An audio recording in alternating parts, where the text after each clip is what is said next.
মনে একটা প্রশ্ন জাগে আমাকে আর রাধাকে নিয়ে। বলেন যে না আমি আর রাধা একসাথে থাকি, না আমাদের বিয়ে হয়েছে। আমি এখানে দ্বারকাতে, ও ওখানে বর্ষণাতে। তাও এত ভালোবাসা কি করে? এ কেমন সম্পর্ক? আমি তাদের একটা সহজ কথা বলতে চাই।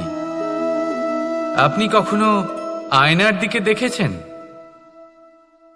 নিজের দুই চোখের দিকে তাকিয়ে জিজ্ঞাসা করুন, এই দুই চোখ একসাথে কেন বন্ধ হয়, একসাথে কেন খোলে, একসাথে কেন ঘুমোয়, একসাথে কেন কাঁদে? আজীবন কোনো এক মানুষের সাথে সম্পর্ক রাখা অবশ্যই সম্ভব, তাদের সাথে দেখা না করে। আমার আর রাধার ভালোবাসাও কিছুটা এরকমই, আর কিছুটা এরকমই হয় ভালোবাসা দুই নয়নের মতো, যারা কখনোই মিলিত হবে না, কিন্তু চিরকালের জন্য একসাথে জুড়ে থাকবে। এই অনুভূতি নিঃস্বার্থ হয়, আর এই নিঃস্বার্থ ভালোবাসা আপনাকে আনন্দের পথে অগ্রসর করে। জীবনে সবসময় নিঃস্বার্থভাবে ভালোবাসুন, শুধুমাত্র আনন্দই পাবেন। তাহলে আসুন আমার সাথে নিঃস্বার্থভাবে ভালোবেসে বলুন, রাধা রাধা। প্রেম সংসারের সব থেকে পবিত্র বন্ধন, কিন্তু সত্যি বলতে কি, এটা বন্ধনের থেকে মুক্তি, স্বতন্ত্রতা।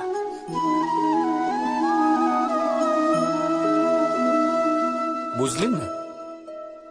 বোঝাচ্ছি বোঝাচ্ছি। যদি কেউ আপনার প্রেম অস্বীকার করে, যদি কেউ আপনার প্রেম বুঝতেই না পারে, তাহলে কি হবে? কেউ উদাস হয়ে যাবে, কেউ কেউ ছলনা করে প্রেম পেতে চাইবে, আর কেউ বল প্রয়োগ করে প্রেমের ওপর অধিকার ফলাতে চাইবে।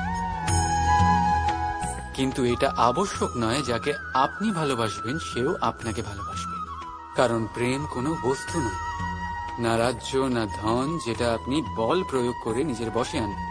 প্রেম হলো সেই শক্তি যেটা আপনার সমস্ত বন্ধন খুলে দিতে পারে, কিন্তু নিজে কোনো বন্ধনে আটকা পড়ে না। তাই যাকেই আপনি ভালোবাসেন তাকে স্বতন্ত্র ছেড়ে দিন, কারণ স্বতন্ত্রতাই সেই গুণ যা প্রত্যেক প্রাণীর সবচেয়ে প্রিয়। প্রেম যদি সত্যি হয় তাহলে সে অবশ্যই বুঝতে পারে। ততদিন নিঃস্বার্থভাবে প্রেম করে যায়, একদিন দ্বার খুলে যায়, আর প্রেম প্রবেশ করবেই, আর মন সুপ্রসন্ন হয়ে বলবে, রাধা রাধা। কখনো কখনো আপনার মনে এই প্রশ্ন নিশ্চয়ই আসে যে এই প্রেম কি, কিভাবে বোঝা যায় এই প্রেম? উত্তর বড়ই সহজ।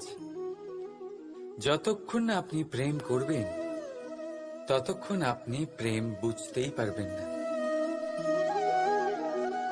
যদি রত্ন হয়ে মুকুটে সজ্জিত থাকতে হয়, তাহলে হীরেকে কাটার কষ্ট অবশ্যই সহ্য করতে হবে।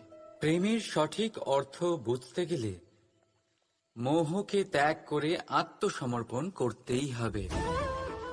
যে প্রেম কাউকে পাওয়ার জন্য করা হয় সেই প্রেম প্রেম নয়, তা মোহ। তাই আত্মসমর্পণ করুন, নিজেকে, নিজের অহংকারকে, নিজের অস্তিত্বকে, মোহকে, আর দেখবেন আপনার প্রেম স্বয়ং আপনার সাথে থাকবে। রাধা রাধা। আমরা সকলেই মনে করি যে আমাদের জীবনে কখনো কখনো কোনো না কোনো স্থানে প্রেম হয়েই থাকে। সেটা মাতা পিতার আর সন্তানের প্রেম হোক, জ্ঞানীর জ্ঞানের সাথে হোক, কোনো শিল্পীর নিজের শিল্পের সাথে হোক, ইত্যাদি ইত্যাদি। কিন্তু বাস্তবে এটা কি সত্যি প্রেম? মোহও তো হতে পারে। এবার আপনারা জিজ্ঞেস করবেন, প্রেম আর মোহর মধ্যে পার্থক্য কি? পার্থক্য হলো বন্ধনের। যা আপনাকে বাঁধে তা হলো মোহ, প্রেম নয়। প্রেম সেটাই যা আপনাকে মুক্ত করে উন্নয়নের দিকে পাঠায়। চলুন আপনাকে একটা উদাহরণ দিই। কিছু মাতা পিতা নিজের সন্তানকে কোনো অন্য নগরীতে পড়তে পাঠাতে পারেন না, নিজের সন্তানকে তার বন্ধুদের সাথে খেলতে দিতে পারেন না। চিন্তা করেন যে তাদের সন্তানের যাতে কষ্ট না হয়, আর তাই জন্য তাদের বেঁধে রাখেন। এটা প্রেম নয়, এটা মোহ। কারণ যদি এটা প্রেম হতো তাহলে ওনারা চাইতেন যে সন্তান মাতা পিতার আশ্রয় থেকে বেরিয়ে এই সংসারকে দেখুক, তাকে বুঝুক, আর তার থেকে জ্ঞান অর্জন করুক, নিজের অভিজ্ঞতার থেকে শিক্ষা নিয়ে নিজের একটা ব্যক্তিত্ব বানাক। মনে রাখবেন, মোহ থেকে ভয় জন্ম নেয়, আর প্রেম থেকে শুধুই আনন্দ। সেই কারণে বাঁধবেন না, মুক্ত করুন, কারণ এটাই প্রেম। রাধা রাধা।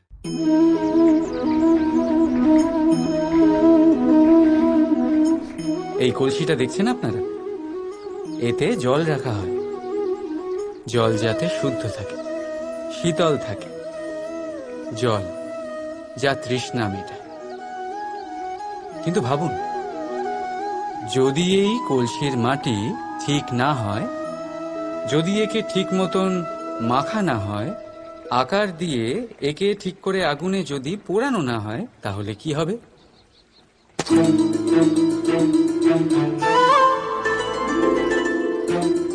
মনের সাথে ঠিক এটাই হয়। কারণ যদি প্রেম এই জল হয়, তাহলে কলসি হলো মন। মন রূপী পাত্রে যদি বিশ্বাসের মাটি না থাকে, যদি সেই মাটি অশ্রুতে না ভেজানো হয়, সময়রূপী কুমোর যদি তাকে আকার না দিয়ে থাকে, আর চরম পরীক্ষার আগুনে তা পোড়ানো না হয়, তাহলে প্রেম মনে থাকতে পারে না। যদি এই প্রেমকে পেতে হয়, তাহলে হৃদয়কে বশ করতে হবে, আর মন থেকে বলতে হবে রাধা। মানুষ নিজের জীবনে দুঃখ অনুভব করেন। প্রত্যেকের দুঃখ আলাদা হতে পারে। কারোর মনে এই দুঃখ থাকে যে সে তার বাবা মায়ের সব ইচ্ছে পূরণ করতে পারেননি। কেউ এটা ভেবে দুঃখ পান যে সে চিরকাল সদাচার করেছেন, সৎকর্ম করেছেন, কিন্তু তাও তাকে দুরাচারী বলে মনে করা হয়। কেউ এটা ভেবেও দুঃখ পান যে তার সামনে যে ব্যক্তি রয়েছেন তার চোখে তিনি শত্রু হয়ে উঠেছেন বা দুষ্ট হয়ে উঠেছেন, যেখানে তিনি হয়তো কোনো অনুচিত কাজই করেননি। এবার এই সমস্ত বিষয় নিয়ে ভেবে নিজের ব্যক্তিত্ব নিয়ে সন্দেহ প্রকাশ করবেন না। যদি নিজের ব্যক্তিত্ব নিয়ে কোনো সন্দেহ থেকে থাকে, তাহলে কর্ম সংক্রান্ত প্রশ্ন করুন যে আপনি যা করেছেন তাতে কি উচিত ছিল, কি অনুচিত ছিল। যেটা প্রয়োজন সেটা এটা বোঝার যে আপনার অন্তর্মন, আপনার বিবেক আপনাকে কি বলছে, আর আপনার অন্তর্মন আর আপনার বিবেক আপনাকে যেটা করতে বলবে শুধু সেটাই করুন। আর তারপরে এই সংসার কি বলবে, কি ভাববে সেসব নিয়ে ভাবতে যাবেন না। কারণ এই সংসার তো ঈশ্বরকেও প্রশ্ন করে থাকে, ঈশ্বরকেও দোষী মনে করে। কখনো কখনো যখন কোনো ঘটনা মানুষের ইচ্ছা অনুযায়ী ঘটে না, তখন মানুষ এটা বলে যে হে ঈশ্বর, আপনি আমার পাশে থাকলেন না, আপনি বড়ই কঠোর, এটা আপনার দোষ। যেখানে বেশিরভাগ সময় হয়তো সে নিজেই নিজের কর্মফল ভোগ করছে, আর কখনো কখনো ঈশ্বর হয়তো তার জন্য আরো ভালো কোনো পরিকল্পনা করে রেখেছেন, কিন্তু মানুষ সেটা বুঝতে পারে না। তাই দিনের শেষে যেটা প্রয়োজন সেটা হলো নিজের মনের কথা বুঝতে হবে। আপনার বিবেক কি বলছে শুধু সেটাই করুন, আর সামনে এগোতে থাকুন। আমার সাথে ভালোবেসে বলুন রাধা রাধা। সবাই বলেন যে জীবনে কাদের সঙ্গ লাভ করছি সেটা খুব গুরুত্বপূর্ণ।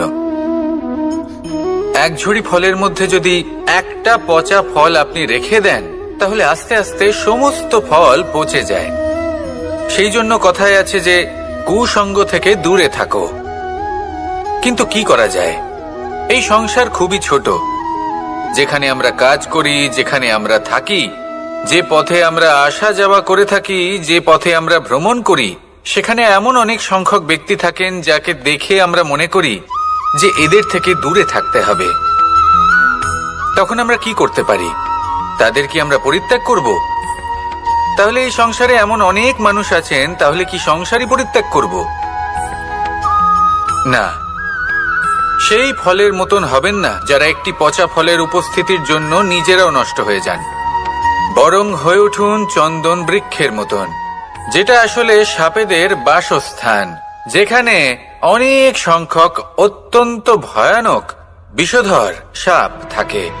তারপরেও এই চন্দন, সে কিন্তু নিজের শ্রেষ্ঠত্ব হারায় না, এর মূল্য কিন্তু সেই একই থাকে। মনে রাখবেন, এই সংসারে নিজের সঙ্গ বদলানোর পূর্বে নিজেকে বদলান। নিজেকে কিছুটা এমন ভাবে গড়ে তুলুন যে কেউ আসুক না কেন সে যেন আপনাকে বিভ্রান্ত বা দূষিত না করতে পারে। আসুন আমার সাথে ভালোবেসে বলুন, রাধা রাধা। মানুষ জীবনে অনেক ধরনের সুখ লাভ করে, অর্থ সুখ, পরিবারের সুখ, বৈভবের সুখ।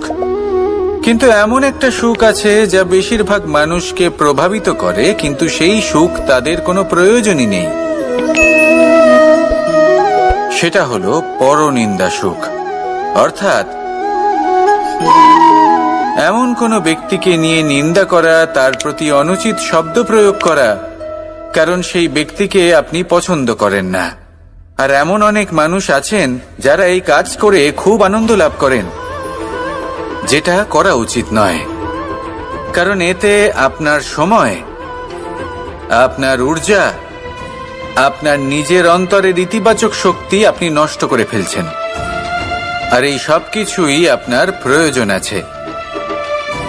যাদেরকে আপনার পছন্দ নয় সেই ব্যক্তির বিষয়ে কথাই বলবেন না। সেই সব ব্যক্তির দিকে মনোনিবেশ করুন যাদের আপনি ভালোবাসেন। সেই সব কাজে মন দিন যেগুলো আপনার ভালো লাগে। সেই বস্তুর দিকে নজর দিন যেগুলো আপনার প্রিয়, নিজের লক্ষ্যের দিকে, এই সব কিছুর দিকে নয়। এমনটা করলে আপনার জীবনে আপনি সেই সব বস্তুর দিকে নজর দিতে পারবেন যারা প্রকৃত অর্থে আপনার জীবন আরো শ্রেষ্ঠ করে তোলে। এমনটাই করুন, জীবন আরো অনেক বেশি সুন্দর হয়ে উঠবে। আর তখন এই মন প্রসন্ন হয়ে বলবে, রাধা রাধা।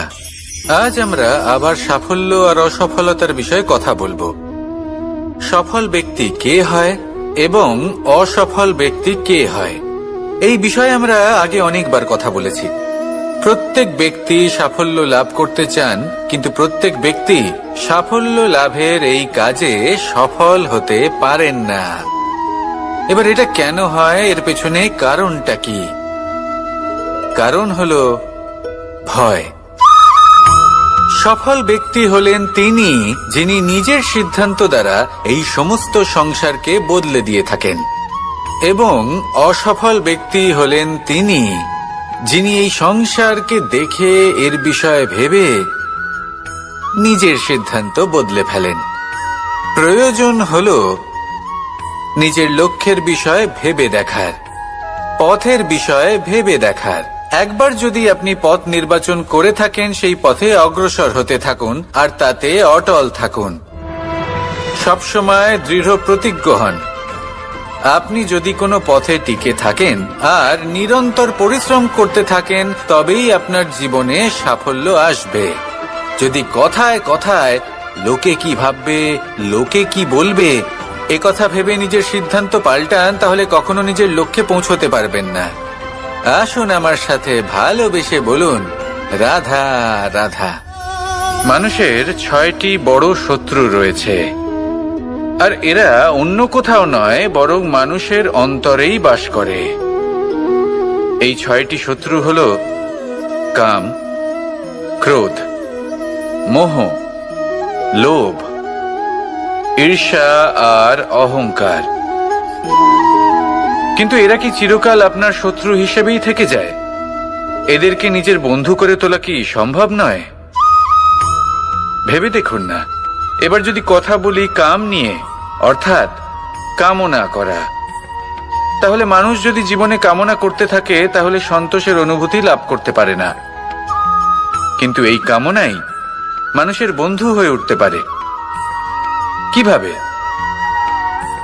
ধরুন যদি মানুষ ভাবে আমি আরো অনেক বেশি শ্রেষ্ঠ ব্যক্তি হয়ে উঠতে চাই আর তার জন্য কর্ম করে, পরিশ্রম করে, তাহলে ভবিষ্যতে গিয়ে শ্রেষ্ঠ ব্যক্তি হয়ে উঠতে পারে কামনার কারণে। অর্থাৎ এই কামনাই ওর বন্ধু হয়ে ওঠে। কিন্তু ধরুন কোনো মানুষ যদি চায় সে শ্রেষ্ঠ ব্যক্তি হয়ে উঠবে, কিন্তু তার জন্য না কোনো কর্ম করছেন আর না কোনো পরিশ্রম করছেন আর অধর্মের পথে চলতে শুরু করে দেন, তাহলে এই কামনাই তার শত্রু হয়ে উঠতে পারে। এবার যদি এই কামনাকে নিজের বন্ধু করে তুলতে হয়, তাহলে নিজের নির্বাচনে বিচক্ষণ হতে হবে, নিজের মস্তিষ্কের ওপর নিয়ন্ত্রণ রাখতে শিখতে হবে। সেটাই করুন আর আমার সাথে ভালোবেসে বলুন, রাধা রাধা। আজ আমরা মানুষের আরো একটি শত্রুর বিষয়ে কথা বলবো, যার নাম হলো লোভ। যে কোনো বস্তুকে অত্যাধিক লাভ করার যে বাসনা, যতটা লাভ করেছি ততটা যথেষ্ট নয়, আমার আরো চাই, আরো চাই, একেই বলে লোভ। এবার এই লোভ আপনার জীবনে শুভ না অশুভ, আপনার মিত্র নাকি আপনার শত্রু, সেটাও নির্ভর করছে আপনার ওপর। যেমন ধরুন কোনো ব্যক্তির অসম্ভব ধনের লোভ, সে সেটা অর্জন করছে আর সেটা সংগ্রহ করছে, আর সেটা লাভ করার জন্য সে অনৈতিক কাজ করছে। যদি এই সব হতে থাকে তাহলে লোভ কিন্তু আপনার পক্ষে অত্যন্ত ক্ষতিকারক। কিন্তু যদি সেই ব্যক্তি ধরুন ধন অর্জন করছেন, তার সাথে নীতিও পালন করছেন, আর সংগ্রহ করার পরে সেটা সংসারে ছড়িয়ে দিচ্ছেন, যদি এমনটা হয় তাহলে এই লোভ আপনার বন্ধু হয়ে উঠতে পারে। যদি আপনার সৎসঙ্গ লাভ করার, সৎকর্ম করার লোভ থাকে, তাহলে আপনি কখনো একা থাকবেন না। যদি ভালোবাসা প্রদান করার লোভ থাকে, এই সংসারকে সাহায্য করার লোভ থাকে, তাহলে এই লোভ যা সংসারের শত্রু, সেটা কিন্তু আপনার সাথে পরমাত্মার মিলন ঘটাতে পারে। এবার এই লোভকে নিজের মিত্র করে তুলবেন নাকি শত্রু করে তুলবেন, সেই সিদ্ধান্ত আপনারই। আসুন আমার সাথে ভালোবেসে বলুন, রাধা রাধা। কখনো এই প্রকৃতির দিকে তাকিয়ে থাকবেন। এই প্রকৃতি অনেক ধরনের শিক্ষা দেয়। কোন একটা গাছকে দেখুন কিভাবে সে মাটি থেকে জল শুষে নেয়। সে ঝড় হোক বা হোক কড়া রোদ সব সহ্য করে এবং অবশেষে সে ফল ধারণ করে। আর সেই ফল উৎপন্ন করার পরে সে ফল কিন্তু সে নিজে গ্রহণ করে না, এই সংসারকে প্রদান করে, যাতে পশু পাখি মানুষ তারা এই ফল গ্রহণ করে শক্তিশালী হয়ে উঠতে পারে, সুস্থ থাকতে পারে।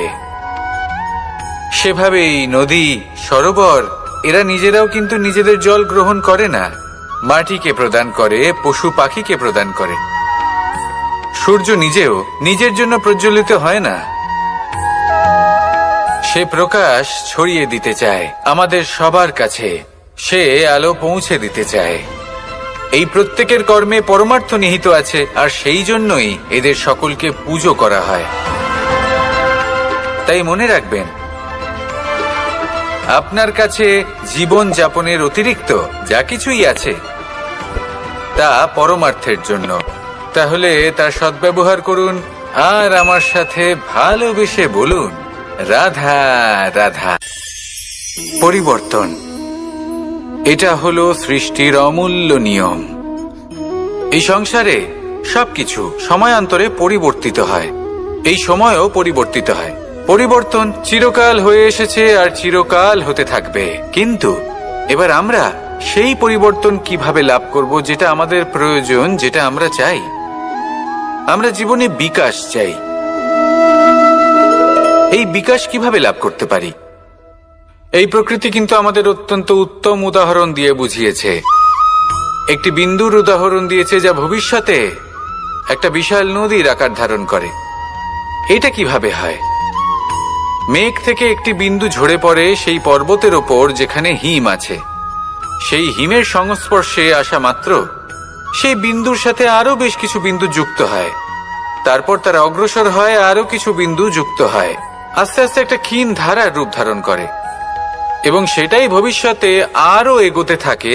অনেকটা যাওয়ার পর যখন অনেক সংখ্যক বিন্দু একসাথে যুক্ত হয় তখন সেটা বিশাল নদীর আকার ধারণ করে। এবার আমরা মানুষ বলে আমাদের সাথে এই নিয়মের অন্যথা হয় তা নয়। আমরাও এই প্রকৃতির অংশ, আমাদের ক্ষেত্রেও একই নিয়ম প্রযোজ্য। যখন পরিশ্রম করে অনেক সংখ্যক বিন্দু আমরা একত্রিত করব তখনই পরিবর্তনের নদী প্রবাহিত হবে। প্রয়োজন হলো নিরন্তর পরিশ্রম করা এবং ধৈর্য ধরা। এটা করতে থাকুন, জীবনে সবকিছু লাভ করতে পারবেন। কারণ প্রকৃতি আমাদের এটাই শিখিয়েছে, আর আমরা এই ব্রহ্মরই একটি অংশ, যার দ্বারা এই ব্রহ্মাণ্ড নির্মিত। আসুন আমার সাথে ভালোবেসে বলুন, রাধা রাধা। আমরা সকলে সামাজিক জীব। মানুষের সাথে দেখা সাক্ষাৎ করা এটা চিরকালই চলতে থাকে। আমরা কখনো কাউকে উপহার দিই, আবার কখনো কেউ আমাদের উপহার দেয়। কখনো কি এমন হয়েছে যে আপনি কাউকে একটা উপহার দিয়েছেন, কিছু সময় পরে বা কিছু মাস পরে সেই উপহারই ঘুরে ফিরে আপনার কাছেই এসেছে, অর্থাৎ সেই বস্তুটাই আপনার কাছে আবার ফিরে এলো? এরকম হয়। ছেলেবেলায় একদিন একজনের বিবাহ ছিল, তখন মা তাকে একটা উপহার দিতে চাইছিলেন। তাই তিনি একটা পোশাক বানালেন আর সেটাকে সুসজ্জিত করছিলেন। আমি দেখলাম আর জিজ্ঞেস করলাম যে মা, এই পোশাক এত সুসজ্জিত করার কি আছে? তখন মা বললেন যে কানাই, কখনো কাউকে এমনই উপহার দেবে, এমন প্রকারে দেবে যে সেটা যদি আবার ঘুরে ফিরে তোমার কাছে ফিরে আসে তাহলে যেন তোমার খারাপ না লাগে। এটাই কিন্তু হয় আমাদের ব্যবহারের সাথে, কর্মের সাথেও এবং আমাদের কথার সাথেও। তেমনই আচরণ করবেন যে আচরণ আপনি সহ্য করতে পারবেন। যদি মুখ থেকে কটু কথা বেরোতে থাকে তখন নিজেকে সংযত করে নিন। সেই শব্দই প্রয়োগ করুন যেটা আপনি তার বদলে শুনতে চাইবেন এবং আপনার দুঃখও হবে না। কারণ আপনার কর্ম এমন একটা উপহার যেটা আবার ঘুরে ফিরে ফলস্বরূপ আপনার কাছেই আসবে। সেই জন্য নিজের আচরণ শুভ করুন, নিজের মানসিকতা শুভ করুন, নিজের মুখ থেকে মধুর বাণী নিঃসৃত করুন আর এইভাবেই মধুরভাবে বলুন, রাধা রাধা। এই সংসারে প্রত্যেকটা জিনিসের নিজস্ব একটা বিশেষত্ব আছে, আর তার বিশেষত্বর জন্যই তাকে বিশেষ গুরুত্ব দেওয়া হয়। যদি কথা বলি অস্ত্রের, যেমন তরোয়াল, তরোয়াল নির্মাণ করা হয়েছে রক্ষার জন্য। কত তাড়াতাড়ি সে সামনে উপস্থিত শত্রুকে নিধন করতে পারে। এবার এই তরোয়ালের কোন গুণটা দেখা প্রয়োজন? সেটার ধার। সেই বস্তুটি নয় যার মধ্যে এই তরোয়াল রাখা হয়। সেইভাবেই যদি আমি কথা বলি বাণের, তাহলে এটা প্রয়োজনীয় নয় যে সেই বাণ কতটা তীক্ষ্ণ, কতটা বলশালী। এটা দেখা প্রয়োজন যে তার আকারটা কেমন। সে কি বাতাস ভেদ করে নিজের লক্ষ্যে পৌঁছতে পারবে? সেটা বেশি গুরুত্বপূর্ণ। সেই জায়গাটা নয় যেখানে সেই বাণ রাখা হয়। ঠিক সেইভাবে যদি আপনি কোনো মানুষেরই মূল্য বুঝতে চান, তাকে পরখ করে দেখতে চান, তাহলে তার জাতি, তার ধর্ম, তার রূপ, তার আকার, সেগুলো দেখে তাকে পরখ করতে চেষ্টা করবেন না। তাকে পরখ এই সব কিছুর ভিত্তিতে করবেন না। তার স্বভাবটা দেখুন, তার গুণ দেখুন, তার প্রতিভা দেখুন, তার কর্ম দেখুন। কারণ এটাই সেই ব্যক্তির আসল পরিচয়, এটাই হলো তার অস্তিত্ব। যখনই আপনি কোনো নর্তককে শ্রেষ্ঠ নৃত্য প্রদর্শন করতে দেখেন তখন আপনি কিন্তু এটা ভাবেন না যে সে কোথা থেকে এসেছে, সে কি খায়, ওর বন্ধু বান্ধব কারা। আপনি তার নৃত্য দেখেন, ওর শিল্প দেখেন, সেটারই প্রশংসা করেন, সেটাকেই সম্মান করেন। সেইভাবে এই সংসারে সকলকে সম্মান করুন। আর এই সম্মানের আধার হওয়া উচিত তার গুণ, তার স্বভাব, তার কর্ম, তার রূপ আর তার বেশভূষা নয়। আসুন আমার সাথে ভালোবেসে বলুন, রাধা রাধা। এই সংসার বলে যে কৃষ্ণ হলো মহাযোগী, কেউ বলে যে কৃষ্ণ হলো সাংখ্য যোগের প্রবর্তক, কেউ বলে ভক্তি যোগের, কেউ বলে জ্ঞান যোগের, কেউ কেউ এটা মনে করেন যে অষ্টাঙ্গ যোগের প্রভু হলাম আমি। কিন্তু এই যোগ আসলে কি? যোগ বিষয়টাকে বোঝা খুব একটা কঠিন নয়, কিন্তু সেই যোগকে নিজের যাপনের অংশ করে তোলা হলো অত্যন্ত কঠিন, আর তার জন্য প্রয়োজন অভ্যাস। যোগ শব্দটার অর্থ হলো যুক্ত করা, আর এটা আমি ছোটবেলায় শিখেছিলাম।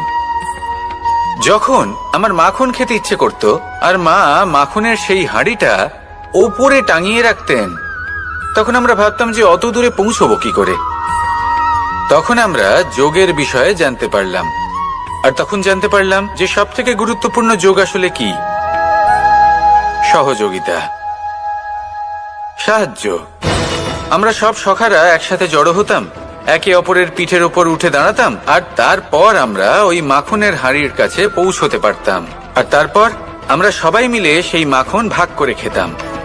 সহযোগিতা, এটা অত্যন্ত গুরুত্বপূর্ণ। পাণ্ডবরাও মহাভারতে এটাই করেছিলেন। ওনাদের সাথেও কেউ ছিল না, একে অপরকে সাহায্য করে ওনারা অনেক বীরদের একত্রিত করেছিলেন। তারপর অবশেষে মহাভারতের এই মহাযুদ্ধে ওনারা জয়লাভ করেছিলেন। রামায়ণে রাম এবং লক্ষ্মণের সাথে কেউ ছিল না। সহযোগিতার মাধ্যমে ওনারা ভাল্লুক আর বানর সেনাকে একত্রিত করেছিলেন, আর এই সংসারের সব থেকে প্রবল রাক্ষস রাবণকে বধ করেছিলেন। মনে রাখবেন, একসাথে মিলে যদি আপনারা কর্ম করতে শেখেন, তাহলে এই সংসারে এমন কিছুই নেই যেটা আপনি অর্জন করতে পারবেন না। আসুন আমার সাথে ভালোবেসে বলুন, রাধা রাধা। মানুষ যখনই কোনো পর্বতারোহণ করতে শুরু করে, তখন সে বারবার পড়ে যায়, বারবার উঠে দাঁড়ায়, সামনে এগোতে চেষ্টা করে। কিন্তু যদি সে দৃঢ় নিশ্চয় করে থাকে, তাহলে সে অবশেষে সেই পর্বতের শিখরে পৌঁছেই যায়। চলার পথে যদি বড় কোনো পাথর চলে আসে বা পর্বতের কোনো বড় অংশ সামনে আসে, তাহলে সে তার সাথে ধাক্কা খায় না, সে পথ বদলে নেয়। কিন্তু বাধা তাকে সবসময় পেতেই হয়, আর সেই বাধা সে পায় ছোট ছোট পাথরের দ্বারা। তাদের উপর পা পড়লে তার পা পিছলে যায় আর সে পড়ে যায়। এই ছোট ছোট পাথর হলো আমাদের জীবনের সেই ছোট ছোট সমস্যা, সেই ছোট ছোট ভুলগুলো যেগুলো আমরা অবজ্ঞা করতে থাকি। আমরা ভাবি এর দ্বারা কি বা ক্ষতি হবে, কিন্তু সেগুলোই অনেক সময় আমাদের অসফলতার কারণ হয়ে দাঁড়ায়। যত তাড়াতাড়ি সম্ভব এই ছোট ছোট পাথরগুলিকে জীবন থেকে তুলে ফেলে দিন। ভুল হওয়াটা স্বাভাবিক, কিন্তু তার মানে এই নয় যে বারবার সেই ভুলের পুনরাবৃত্তি ঘটবে। ভুলটা বুঝুন, সেটা স্বীকার করুন, আর সেটা শুধরে নিন। যখন আপনি এটা করতে শিখবেন, তখনই খুব তাড়াতাড়ি আপনি সেই শিখরে পৌঁছতে পারবেন। আর যখন পৌঁছে যাবেন, তখন এই মন প্রসন্ন হয়ে বলবে, রাধা রাধা। সূর্য এই সংসারকে আলো প্রদান করে। সূর্যের মনে যদি নিজের তেজের জন্য অহংকার জন্ম নেয়, তখন তার অহংকার ভঙ্গ করে মেঘ। সূর্যের আলো পূর্ণরূপে ঢেকে দেয়। মেঘের মনে যদি নিজের গতি নিয়ে অহংবোধ জন্ম নেয়, তাহলে মেঘের অহংকার ভঙ্গ করে পর্বত, মেঘের গতি অবরুদ্ধ করে দেয়। এবার যদি পর্বত নিজের নিশ্চলতা নিয়ে অহংকার করে, তাহলে সেই অহংবোধ ভঙ্গ করে একটি মূষক, সেই বিশাল পর্বতে একটি ছিদ্র করে দেয়। এবার যদি মূষকের নিজের মনে অহংবোধ জন্ম নেয়, তাহলে জল তার অভিমান ভঙ্গ করে, সেই ছিদ্র দিয়ে প্রবেশ করে। আর যদি জলের মনে অহংবোধ জন্ম নেয়, তখন মানুষ বাঁধ নির্মাণ করে তার গতিপথ রুদ্ধ করে, জলের অহংকার ভঙ্গ করে। আর যদি মানুষের মনে অহংকার জন্ম নেয়, তখন সূর্য নিজের তাপ দ্বারা মানুষের অহংকার ভঙ্গ করে। এই সংসারে অহংকার প্রদর্শন করার কোনো প্রয়োজন নেই। আমাদের সবার মধ্যেই কিছু বিশেষ গুণ আছে, আর সবার মধ্যে কোনো না কোনো দোষও আছে। এই প্রকৃতি আমাদের কি শিক্ষা দেয়? কেউ একে অপরের সাথে লড়াই করে না, একে অপরের জন্য বাধা সৃষ্টি করে না, শুধু নিজের কর্ম করে। সূর্য নিজের প্রকাশ দ্বারা বনস্পতি এবং গাছপালাকে জন্ম দেয়। মেঘ বর্ষা সৃষ্টি করে লুপ্ত হয়ে যায়, আবার নির্মিত হয়। পর্বতের সেই নিশ্চলতা সেই বর্ষাকে একটা দিশা প্রদান করে, আর তারপরে তা ধারা হয়ে প্রবাহিত হয়ে যায়। এইসব কি? এইসব একটা সম্পর্ক, একটা চক্রের মতো। সবাই একসাথে নিজের কর্ম করে, তাই এই চক্র আবর্তিত হয়। এটা আমাদেরও করতে হবে, একসাথে মিলে কাজ করতে হবে। কারোর জন্য বাধা হয়ে উঠলে হবে না, কাউকে ছোট মনে করলে হবে না। এটাই করতে থাকুন, সবাই মিলেমিশে কর্ম করুন। প্রকৃতি আমাদের এই শিক্ষাই দেয়। আসুন আমার সাথে ভালোবেসে বলুন, রাধা রাধা। আপনি কখনো পলাশ ফুল দেখেছেন? কি সুন্দর দেখতে, লাল রক্তবর্ণ, উজ্জ্বল, কিন্তু এতে কোনো সুগন্ধ নেই। সেই জন্য ওকে শুধু চোখ ভরে দেখতে ইচ্ছে করে। দেখবেন তাকে কিন্তু পুজোতে ব্যবহার করা হয় না, এই ফুল দিয়ে মালা বানানো হয় না। সেরকমই আমাদের জীবনে এমন অনেক ব্যক্তি রয়েছেন যাদেরকে সম্মান অর্জন করতে হয়। যদি আপনি কোনো উচ্চ বংশে জন্ম নিয়ে থাকেন এবং আপনার কাছে সবকিছু থাকে, ধন ঐশ্বর্য থাকে, সবকিছু আপনি আগে থেকেই পেয়ে গেছেন, তাও কিন্তু এই সংসার আপনাকে সম্মান দেবে না। ততক্ষণ পর্যন্ত দেবে না যতক্ষণ না আপনি নিজের অন্তরে গুণ জাগ্রত করছেন, শ্রেষ্ঠ কর্ম করছেন, নিজের অন্তরে ইতিবাচক মনোভাবের এই সুবাস জাগ্রত করছেন। যদি এসব কিছু করেন তাহলেই এই সংসার আপনাকে সম্মান দেবে। এবার এটা আপনার ওপরে নির্ভরশীল যে আপনি কি পলাশ ফুলের মতো হতে চান, নাকি অন্য কোনো ফুল হয়ে উঠতে চান যার সুবাস আছে, যে নিজের সুবাস এই সারা পৃথিবীতে ছড়িয়ে দেয়। আসুন আমার সাথে ভালোবেসে বলুন, রাধা রাধা। অত্যন্ত শক্তিশালী, নিজের পরীক্ষা দিতে কখনো পিছপা হন না, খুব কঠোর হন, আত্মপ্রত্যয়ী হন, কিন্তু তাও তারা সাফল্য পান না। কেন? কি কারণ হতে পারে এর? লৌহ মানবের মতো ব্যক্তিত্বের অধিকারী হওয়া সত্ত্বেও তারা সফলতা কেন লাভ করেন না? এবার এটার উত্তর তাদের ব্যক্তিত্বের মধ্যেই লুকিয়ে রয়েছে। লৌহ মানব, লোহা। আপনি কখনো লোহাকে দেখে থাকবেন, অত্যন্ত শক্তিশালী, অত্যন্ত কঠিন, কিন্তু শুধু তখনই যখন সেটা শান্ত থাকে, শীতল থাকে। তাকে উত্তপ্ত করুন, তা আর কঠিন থাকবে না। তার উপরে এক আঘাত করুন আর চিনতে শিখুন সেই চিন্তাগুলো যা ক্রোধ বাড়িয়ে দেয়, আর সেগুলোকে শেষ করে দিন, নয়তো সেই রাগ আপনার পতন অবশ্যই ঘটাবে। রাধা রাধা।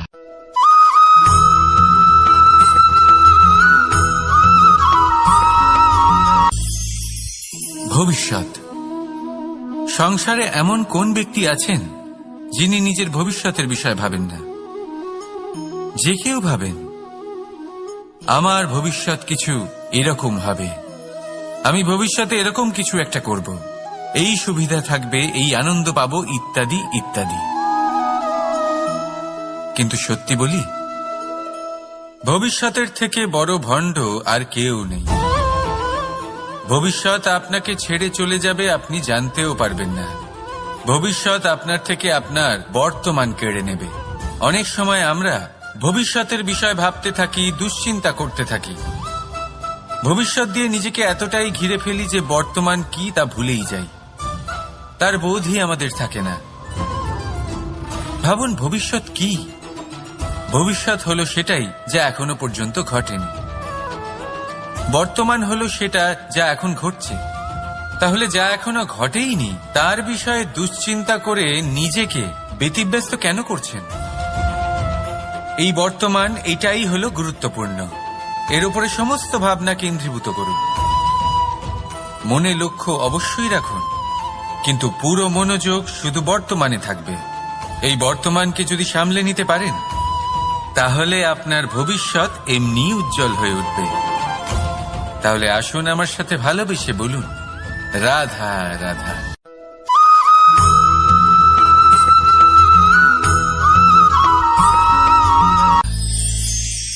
আমরা অনেকবার লোকের থেকে এই কথা শুনেছি, জীবনে যখনই ধন অর্জন করবে বাঁচিয়ে রাখবে। কি হয়, কঠিন পরিস্থিতিতে আপনার খারাপ সময় তা আপনার কাজে আসে। কিন্তু এই কথা কি 100% সত্যি? ভাবুন, এই সমস্ত ধন যে আপনি অর্জন করেছেন তা কি আপনাকে সুস্বাস্থ্য দিতে পারবে? এই সমস্ত ধন কি আপনাকে সুখ এনে দিতে পারবে? পারবে না, তাই না? চলুন আমি আপনাকে একটা কথা বলি। পরমেশ্বর, ঈশ্বর,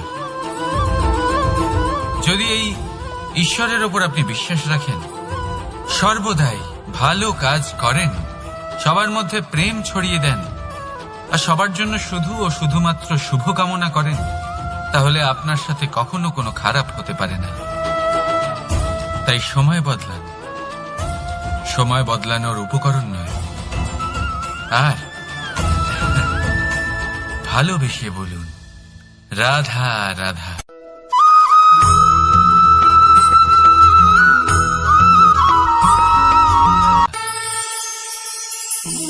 একটা সিদ্ধান্ত।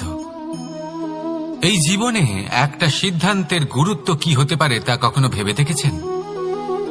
একটা সিদ্ধান্ত সেই ভিত্তি হতে পারে যা আপনার পুরো জীবনকে বদলে দিতে পারে, এই সমস্ত সংসারকে বদলে দিতে পারে, ভবিষ্যৎ বদলে দিতে পারে।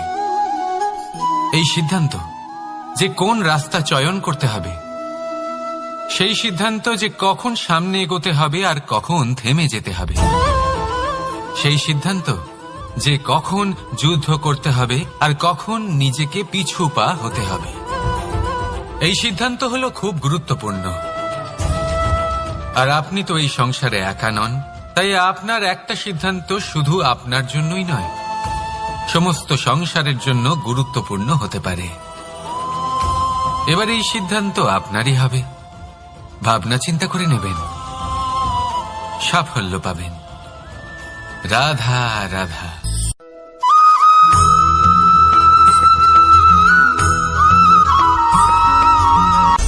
অনেকবার আমাদের দৃষ্টিভঙ্গি এমন হয়ে থাকে যে আমাদের আসল সত্যের থেকে অনেকটা দূরে নিয়ে যায়। আমরা যেরকম দেখি সেরকম সবসময় হয় না। এবারে দেখুন না, আমরা মানুষেরা, আমাদের ভালো লাগে, আমরা কোথাও গেলাম, আমাদের স্বাগত জানানো হলো, আমাদের প্রশংসা করা হলো, কেউ আমাদের দিকে হাসি মুখে তাকালো, আমাদের ভালোবাসলো, আমাদের ভালো লাগে। কিন্তু যদি কেউ ক্রুদ্ধ হয়, কটাক্ষ করে, ব্যঙ্গ করে, তাহলে আমরা তক্ষুনি তাকে নিজের শত্রু ভেবে ফেলি, তার উপরে ক্রুদ্ধ হয়ে যাই। একটা কথা মনে রাখবেন, এই হাসি সবার জন্যই হয়। আপনি তাদেরকেও হাসি উপহার দিতে পারেন যাদের আপনি চেনেন, তাদেরও দিতে পারেন যাদের আপনি চেনেন না, ছোটদের দিতে পারেন, বড়দের দিতে পারেন, সবার জন্যই হলো এই হাসি।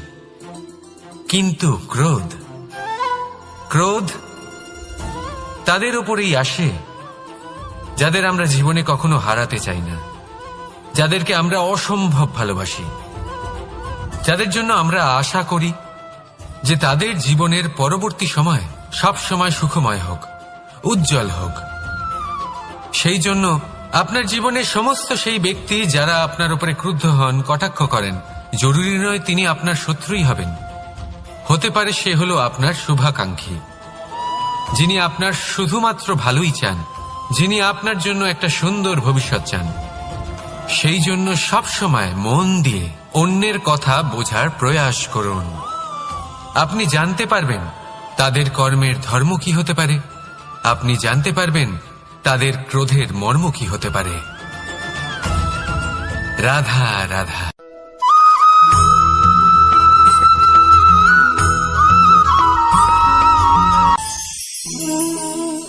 অহংকার এ হলো ছোট একটা শব্দ, কিন্তু এর প্রভাব অত্যন্ত বৃহৎ হয়ে থাকে। আর সব থেকে বড় সমস্যা হলো মানুষ আজ অবধি বুঝতেই পারেনি যে এই অহংকারের বাস্তব রূপ কিরকম। কেউ একে গর্বের নাম দেন, কেউ একে আত্মসম্মানের নাম দিয়ে থাকেন, এবং কোথাও একটা এমন সময় চলে আসে যখন সময় এই অহংকারকে ভেঙে খান খান করে দেয়। আর তখন না গর্ব আপনাকে বাঁচাতে পারে, না আপনার আত্মসম্মান। এখন যদি আপনাকে উদাহরণ দিই, তাহলে যেখানে আপনি বসে আছেন সেই ঘরেই ওপরে তাকান, সেই ছাদের দিকে। যদি এই ছাদ অহংকার করতে থাকে যে দেখো আমি তো সব থেকে উঁচু জায়গায় আছি, আমার চেয়ে ওপরে আর কেউ নেই, আমি এই ঘরে থাকা সমস্ত ব্যক্তিকে ছায়া প্রদান করি, যদি এই অহংকার এসে যায় তাহলে কি? একবার ভেবে দেখুন, যদি পরের দিন তার উপর আরো একটা তলা বানিয়ে দেওয়া হয় তাহলে কি? এই ছাদ যার নিজের উঁচু হবার অহংকার ছিল, যে সব থেকে ওপরে ছিল, সে এবার পায়ের তলায় চলে এসছে। এটাই হয়ে থাকে। মনে কখনোই অহংকার পোষণ করবেন না। যদি মনের মধ্যে কিছু রাখতে চান তাহলে প্রেমের ভাব রাখুন, স্নেহ রাখুন। এই অহংকারকে আপনি যা ইচ্ছে নাম দিন, গর্ব হোক, আত্মসম্মান হোক, এর দ্বারা আপনার কোনোভাবেই কোনো লাভ হবে না। তাহলে এই অহংকারকে ত্যাগ করুন আর আমার সাথে ভালোবেসে বলুন, রাধা রাধা।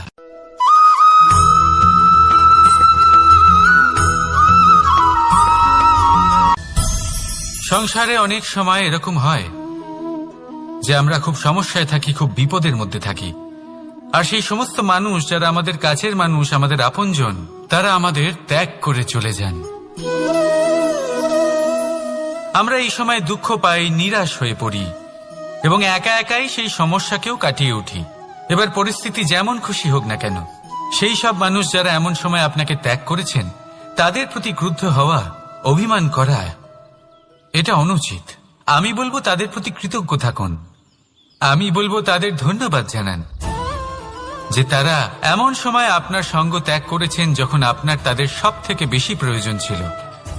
কারণ দেখুন, হয় তাদের বিশ্বাস ছিল যে আপনি নিজেই এই বিপদ থেকে বেরিয়ে আসতে পারবেন, বা তাদের ত্যাগ করার জন্য আপনি নিজের উৎসাহ বাড়িয়ে তুললেন, আপনি নিজের শক্তি বাড়ালেন এবং নিজে সেই সমস্যা থেকে বেরিয়ে আসলেন। নিজের খারাপ সময়কে আপনি নিজেই ভালো সময় করে তুললেন। শেষ পর্যন্ত আপনি আরো শক্তিশালী হয়ে উঠলেন, আরো শ্রেষ্ঠ হয়ে উঠলেন। আর এটাই তো আপনার বিজয়, যার কারণ হলো তাদের আপনাকে ত্যাগ করা। তাহলে তাদের ধন্যবাদ জানান আর আমার সাথে ভালোবেসে বলুন, রাধা রাধা।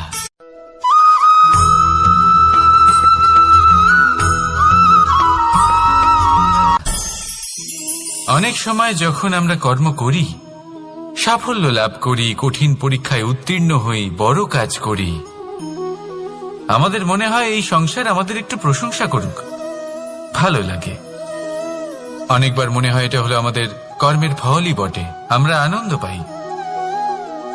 কিন্তু যখন আমরা এই প্রশংসা পাই না, তখন কি হয়? আমরা দুঃখী হয়ে যাই, ভেঙে পড়ি। মনে হয় যেন আমার জন্য কেউ চিন্তাই করে না, এমন মনে হয় যেন আমাদের আনন্দে অন্য কেউ আনন্দই পায় না। অনেক রকম ভাবনা আসে। কিন্তু আমি আপনাকে একটা প্রশ্ন করতে চাই, আপনি যে কাজই করেন না কেন, যে কর্মই করেন না কেন, তা কি শুধুমাত্র প্রশংসার জন্য করেন? যদি এরকম হয়ে থাকে তাহলে সেই ভাবনা এক্ষুনি ত্যাগ করুন, কারণ এই প্রকৃতি আমাদের অন্য শিক্ষা দেয়।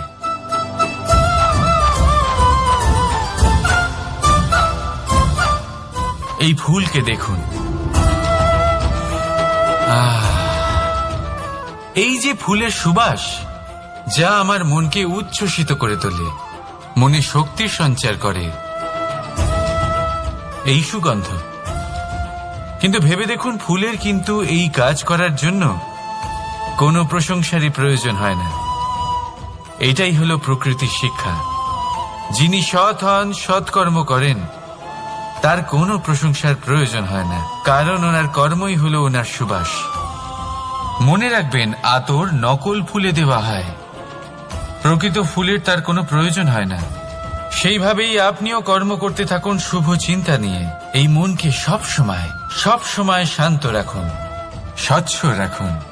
যদি এরকম করেন তাহলে আপনার কর্ম এমন সুবাস ছড়াবে যে আপনার জীবনে শুধু এবং শুধুমাত্র আনন্দই থাকবে। তাহলে এই আনন্দ সহকারে বলুন, রাধা রাধা।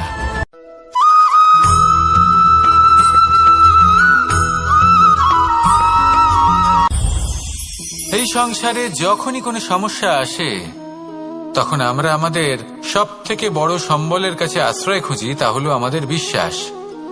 এবার প্রশ্ন হলো এটাই যে এই বিশ্বাস কার উপর করা যেতে পারে?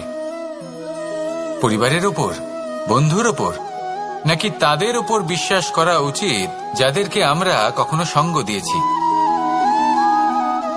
দেখুন, এই সংসারে বিপদের সম্মুখীন হলে কে আপনাকে সাহায্য করবে সেটা নির্বাচন করা আপনার হাতে নেই। সেটা সেই সকল ব্যক্তির উপর নির্ভরশীল যে তারা আপনাকে সাহায্য করবে নাকি করবে না। অর্থাৎ যখনই কোনো বিপদ আসে সর্বপ্রথম তার সম্মুখীন আমাদের নিজেকেই হতে হয়, আর তার জন্য প্রস্তুত থাকা প্রয়োজনীয়। সেই শক্তি, সেই সাহস অর্জন করা প্রয়োজনীয়। দেখুন, যখনই অন্ধকার আসে তখন সবার আগে কে আপনাকে ত্যাগ করে চলে যায়? আপনার নিজেরই ছায়া। এই অন্ধকারের সম্মুখীন হতে হয় অন্তরের প্রদীপের দ্বারা, অন্তরের আত্মা দ্বারা। তবেই আপনি অন্ধকারের ওপর জয়লাভ করতে পারবেন। সেই জন্য যে বিপদই আসুক না কেন নিজেকে তার জন্য প্রস্তুত রাখা উচিত। সেই সাহস নিয়ে আসুন। এমন কোনো বিপদ নেই যা আপনাকে ভেঙে দিতে পারে। আসুন আমার সাথে ভালোবেসে বলুন, রাধা রাধা।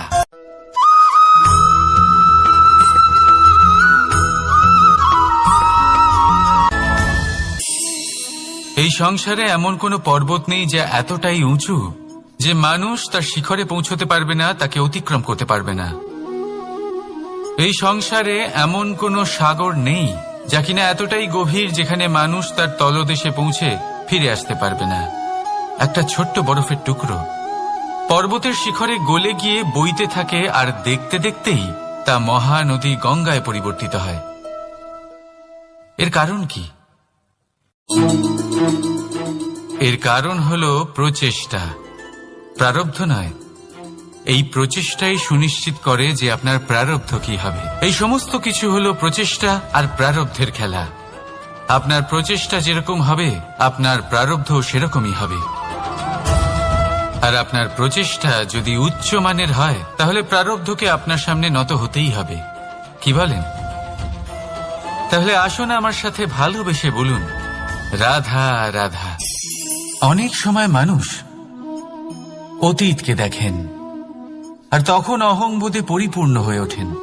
কখনো বর্তমানের দিকে তাকান, ভবিষ্যতের দিকে তাকান আর পরিতৃপ্তিতে ভরে ওঠেন। কেন বুঝতে পারেন না একটা সহজ কথা? এই যে সৃষ্টি, এই সৃষ্টি হলো একটা বড় চক্র যা বারংবার আপনার কাছে ফিরে আসবেই। কঠিন থেকে কঠিনতর পরীক্ষায় আপনাকে নিযুক্ত করবে যাতে আপনাকে উত্তীর্ণ হতেই হবে। যা কাল ছিল তা আজ নেই, এটা সবাই জানেন। যা আজ আছে তা হয়তো কাল থাকবে না, এটাও আপনাকে মেনে নিতে হবে, তাও আবার হাসি মুখে। শান্ত থাকতে শিখুন আর কখনো এই মনের মধ্যে অহংকার উৎপন্ন হতে দেবেন না। হতে শিখুন সেই হিমবাহের মতো। হয়তো এই জন্যই এত শীতল থাকে কারণ ও জানে গতকালও জল রূপে ছিল, আজ বরফ রূপে হয়তো আছে, কিন্তু কাল পুনরায় সে জলেই পরিণত হবে। নিজেকে শান্ত রাখুন। হয়তো আজ আপনি সাফল্যের শিখরে আছেন, হয়তো বা নেই। আপনাকে প্রত্যেক দিন অবশ্যই দেখতে হবে। শুধু নিরন্তর প্রচেষ্টা করতে থাকুন, প্রত্যেক পরিস্থিতির জন্য তৈরি থাকুন আর একে ভারসাম্যে রাখতে শিখুন। আপনার কাল হোক, আজ হোক বা আগামীকাল, আপনার ভালো দিন হোক বা খারাপ দিন, সব পবিত্র হয়ে যাবে। তাহলে আসুন আর আমার সাথে ভালোবেসে বলুন, রাধা রাধা।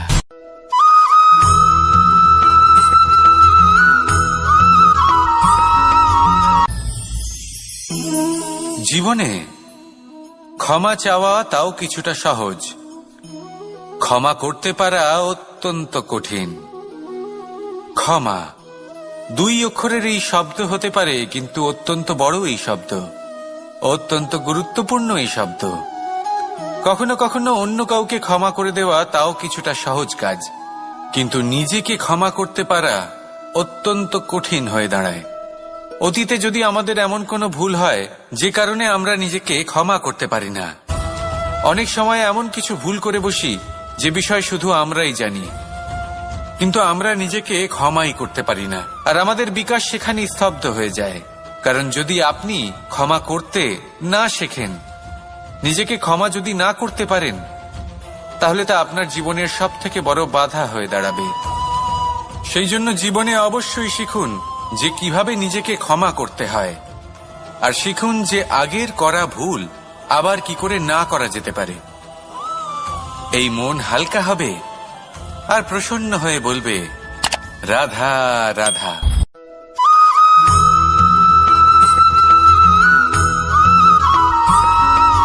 দোল উৎসবে এই সমগ্র সংসার রং নিয়ে খেলা করে,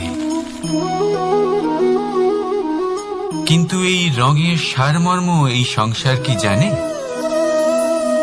কখনো দেখেছেন একটা চিন্তিত মুখ শুধুমাত্র রঙের স্পর্শ পেয়ে আনন্দিত হয়ে ওঠে? দোলে আমরা কি করি? পুরাতনকে ত্যাগ করি আর নতুনকে স্বাগত জানাই। শিশিরকে বিদায় জানিয়ে এক সুন্দর, এক নতুন ঋতুকে আগমন জানাই। দুশ্চিন্তা দূর করে আসার নতুন রঙে রঙিন হয়ে ওঠা, নিজেকে আনন্দিত করা, এটাই তো হলো দোল। এবার দোলের একটা ব্যাপার আছে, দুটো রঙে একসাথে রঙিন হওয়া যায় না। একটা রং উঠলে তবেই আরেকটা রং লাগা সম্ভব। আরো একটা প্রশ্নও রয়েছে, কোন রংকে তুলে দিয়ে কোন রং মাখানো যেতে পারে? যদি আপনাকে উদাহরণ দিই, লোভের এই রং, তা যতক্ষণ লেগে থাকবে আনন্দের রং লাগতে পারবে না। যা হয়েছিল দ্বারকাবাসী এবং সামন্তক মণির মধ্যে। ভ্রান্তির রং যতক্ষণ লেগে থাকবে সত্যের রং লাগতে পারবে না, যা হয়েছে রুক্মিণীর সাথে। আর হিংসার এই রং যতক্ষণ লেগে থাকবে প্রেমের রং ততক্ষণ লাগতেই পারবে না, যা হয় আপনার আমার সবার সাথে। তাহলে আসুন একসাথে মিলে দোল পালন করি এবং সবকিছুর উপরে বিজয় লাভ করি। অন্ধকারের স্থানে আলোর, ভ্রান্তির স্থানে সত্যের, হিংসার স্থানে প্রেমের, আর লোভের স্থানে আনন্দের এই সুন্দর রং মাখাই। শত্রুতা, ঘৃণা, হিংসা এই সব কিছু ত্যাগ করি আর সকলের সখা হয়ে উঠি, আর ভালোবেসে বলি শুভ দোল। হ্যাঁ, ওটা তো আমরা অবশ্যই বলবো, রাধা রাধা।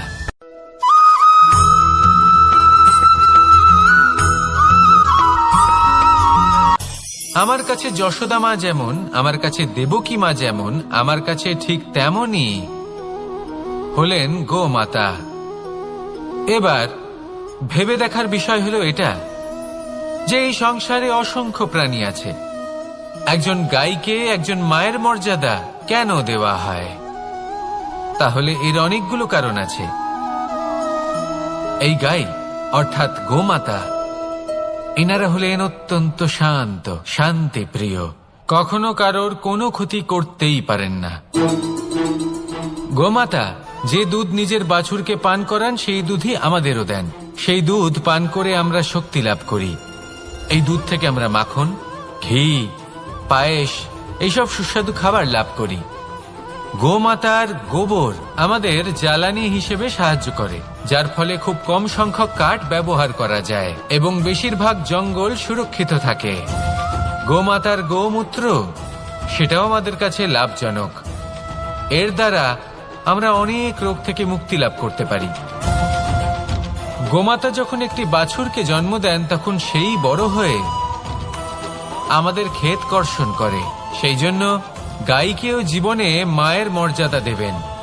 যতটা সম্ভব তাকে সেবা করুন এবং ভালোবেসে তাকে পালন করুন। এই মন নিজে থেকেই প্রসন্ন হয়ে বলবে, রাধা রাধা।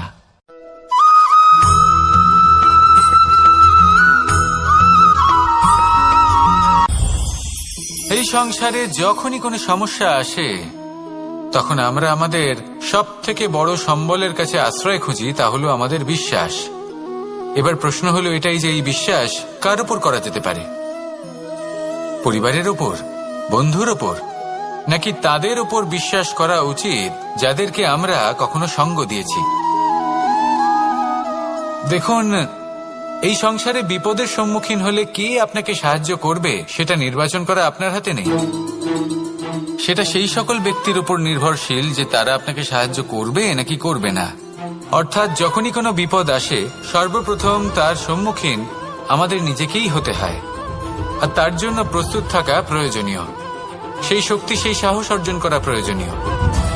দেখুন, যখনই অন্ধকার আসে তখন সবার আগে কে আপনাকে ত্যাগ করে চলে যায়? আপনার নিজেরই ছায়া।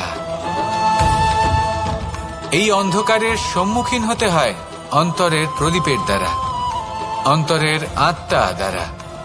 তবেই আপনি অন্ধকারের ওপর জয়লাভ করতে পারবেন। সেই জন্য যে বিপদই আসুক না কেন নিজেকে তার জন্য প্রস্তুত রাখা উচিত। সেই সাহস নিয়ে আসুন। এমন কোনো বিপদ নেই যা আপনাকে ভেঙে দিতে পারে। আসুন আমার সাথে ভালোবেসে বলুন রাধা রাধা।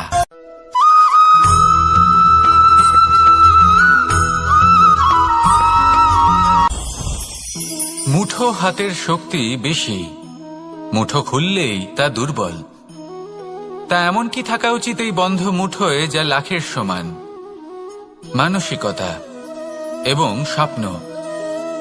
মানুষ জন্মগ্রহণ করে, তার মানসিকতা সময়ের সাথে উন্নত হয়। মানসিকতা অনুযায়ী সে স্বপ্ন দেখে, আর সেই স্বপ্ন সার্থক করতে সে পরিশ্রম করতে থাকে। কিন্তু খুব গুরুত্বপূর্ণ একটা কথা আছে যা আপনার মনে রাখা উচিত। আপনার এই মানসিকতা, আপনার এই স্বপ্ন, তা যেন আপনার নিয়ন্ত্রণে থাকে। আপনার বন্ধ মুঠোয় যেন এর লাগাম থাকে, আপনি যেন এর প্রভু হন। যদি তা হয় তবেই আপনি লাভবান হবেন। যদি এরা আপনাকে নিয়ন্ত্রণ করতে থাকে, যদি আপনার মুঠো খুলে যায়, না পথ আপনার নিয়ন্ত্রণে থাকবে, না মানসিকতা থাকবে, না স্বপ্ন নিয়ন্ত্রণে থাকবে। আর যদি তাই হয় তাহলে আপনি আপনার ভবিষ্যৎ নষ্ট করে ফেলবেন। তাই নিয়ন্ত্রণ করতে শিখুন নিজের বিচার বুদ্ধি, নিজের মানসিকতা, নিজের স্বপ্নকে। নিজের এই স্বপ্ন পূরণ করুন আর আমার সাথে ভালোবেসে বলুন রাধা রাধা।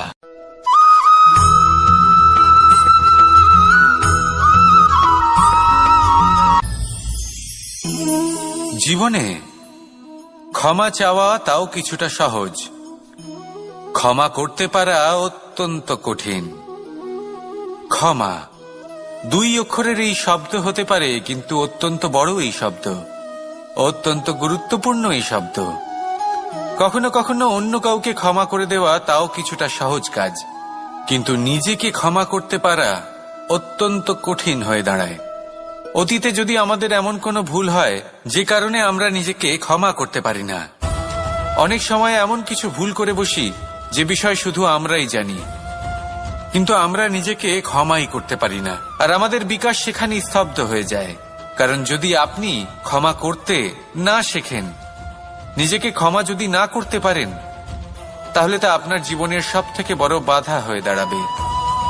সেই জন্য জীবনে অবশ্যই শিখুন যে কিভাবে নিজেকে ক্ষমা করতে হয়, আর শিখুন যে আগের করা ভুল আবার কি করে না করা যেতে পারে। এই মন হালকা হবে আর প্রসন্ন হয়ে বলবে রাধা রাধা।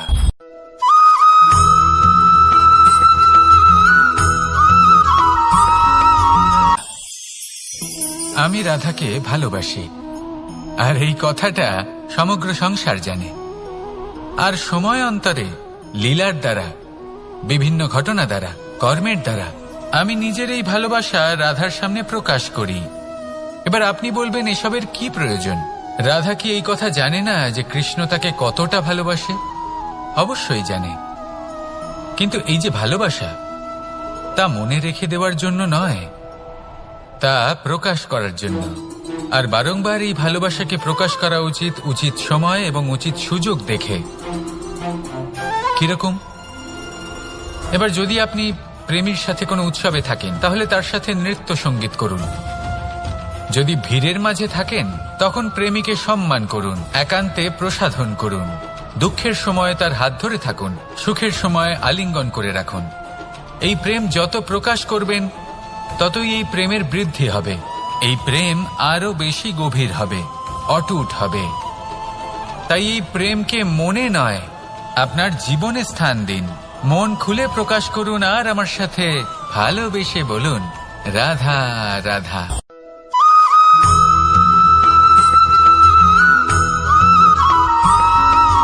সদিচ্ছা দেখতে গেলে 3 অক্ষরে তৈরি এই শব্দ, কিন্তু সমস্ত ত্রিলোক তার উপরেই আধারিত।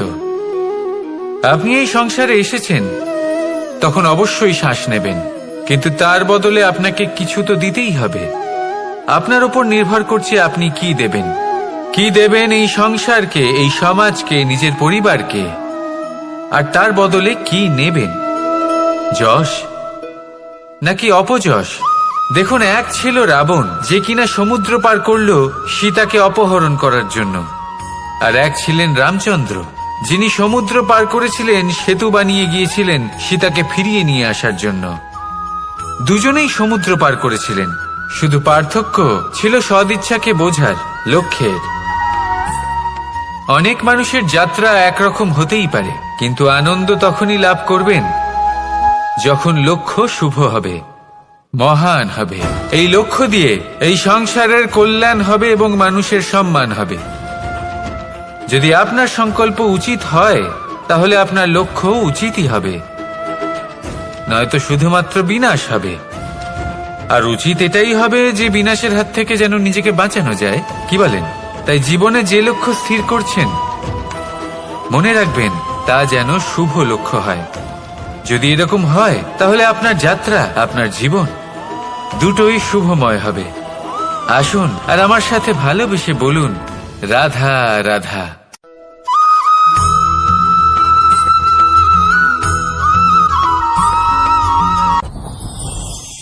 যত শক্তিশালী এই মন, তত শক্তিশালী এই শরীরও। এই যে আমাদের শরীর, এটা আসলে কি? এ হলো একটা রথের মতো। আর একটা রথ ততক্ষণ চলতে পারবে না যতক্ষণ না তাকে কোনো সারথি চালাবে। এই মন হলো শরীরের সারথি। এবার ভাবুন, যদি এই সারথি শক্তিহীন হয়, দুর্বল হয়, তাহলে এই রথের কি হবে? এটা উচিত পথে চলতে পারবে না, উচিত গতিতে চলতে পারবে না, মন মতো স্থানে এটা পৌঁছতেও পারবে না। সেই জন্য মনের শক্তি অত্যন্ত প্রয়োজনীয়। এবার মনের শক্তি আমরা কোথা থেকে লাভ করি? দৃঢ়তার শক্তি থেকে। এবার এই শক্তি আমরা কিভাবে বাড়াতে পারি? আমরা প্রতিদিন কিছু নতুন স্থির করি, কিছু ছোট, কিছু বড়। আর যেই আমরা নতুন কিছু পূর্ণ করি, আমাদের মনের শক্তি বেড়ে যায়। আর যদি পূর্ণ না করতে পারি, মনের শক্তি কমে যায়। একটা দেওয়ালের মতো ছোট ছোট ছোট ছোট শিলা আমরা একটার পর একটা স্থাপন করে একটা দেওয়াল তৈরি করি। এতগুলো পাথর যখন একত্রিত হয়ে যায়, তখন এমন এক দেওয়াল তৈরি হয় যাকে ভাঙা প্রায় অসম্ভব হয়ে দাঁড়ায়। সেরকমই হয় মন এবং দৃঢ়তা। ছোট ছোট কাজ করে নিজের লক্ষ্য পূর্ণ করুন। এই লক্ষ্য যদি পূর্ণ হয় তবে মনের শক্তি বাড়বে। কিছুটা এইভাবে যে যত বড়ই বিপদ আসুক না কেন, সেই বিপদ নিজে হার মেনে নেবে, কিন্তু আপনার মন ততটাই শক্তিশালী থাকবে। তাই মনের শক্তি বাড়াতে থাকুন, যাতে আপনি উচিত পথে চলতে পারেন, উচিত গতিতে চলেন আর মনোবাঞ্ছিত স্থানে পৌঁছতে পারেন।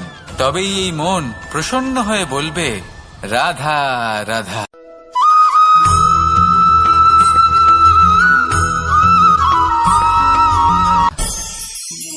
অনেক সময় যখন আমরা কর্ম করি, সাফল্য লাভ করি, কঠিন পরীক্ষায় উত্তীর্ণ হই, বড় কাজ করি, আমাদের মনে হয় এই সংসার আমাদের একটু প্রশংসা করুক, ভালো লাগে।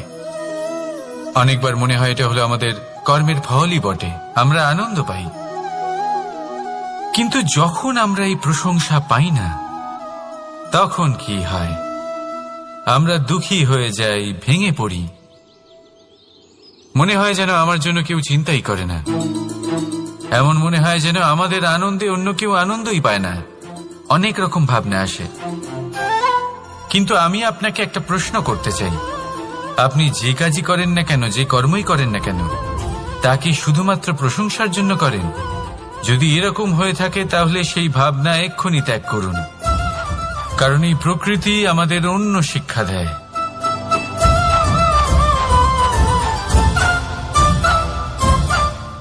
এই ফুলকে দেখুন, এই যে ফুলের সুবাস, যা আমার মনকে উচ্ছ্বসিত করে তোলে, মনে শক্তির সঞ্চার করে, এই সুগন্ধ। কিন্তু ভেবে দেখুন, ফুলের কিন্তু এই কাজ করার জন্য কোনো প্রশংসারই প্রয়োজন হয় না। এটাই হলো প্রকৃতির শিক্ষা। যিনি সৎ হন, সৎকর্ম করেন, তার কোনো প্রশংসার প্রয়োজন হয় না, কারণ ওনার কর্মই হলো ওনার সুবাস। মনে রাখবেন, আতর নকল ফুলে দেওয়া হয়, প্রকৃত ফুলের তার কোনো প্রয়োজন হয় না। সেইভাবেই আপনিও কর্ম করতে থাকুন শুভ চিন্তা নিয়ে। এই মনকে সব সময় শান্ত রাখুন, স্বচ্ছ রাখুন। যদি এরকম করেন তাহলে আপনার কর্ম এমন সুবাস ছড়াবে যে আপনার জীবনে শুধু এবং শুধুমাত্র আনন্দই থাকবে। তাহলে এই আনন্দ সহকারে বলুন, রাধা রাধা।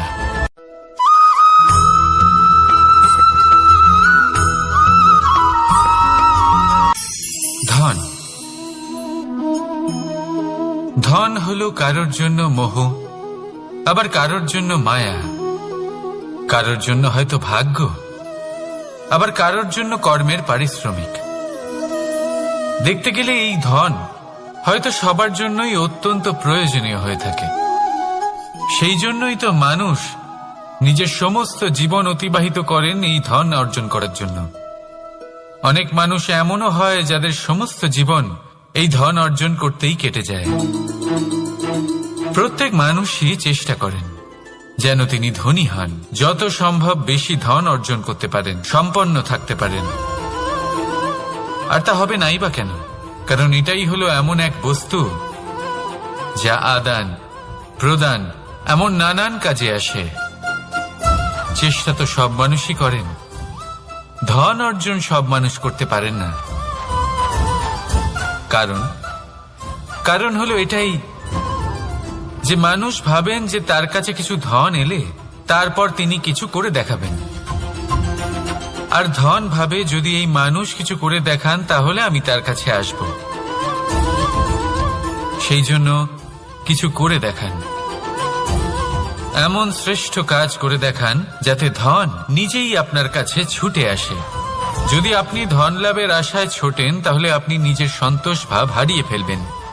কিন্তু এই সম্পত্তি যদি আপনার কাছে ছুটে আসে তাহলে আপনাকে মহান বলা হবে। সেই জন্য কাজ করুন, শ্রেষ্ঠ কাজ করে দেখান, দেখবেন এই ধন ফলস্বরূপ আপনার কাছে আসবেই আসবে।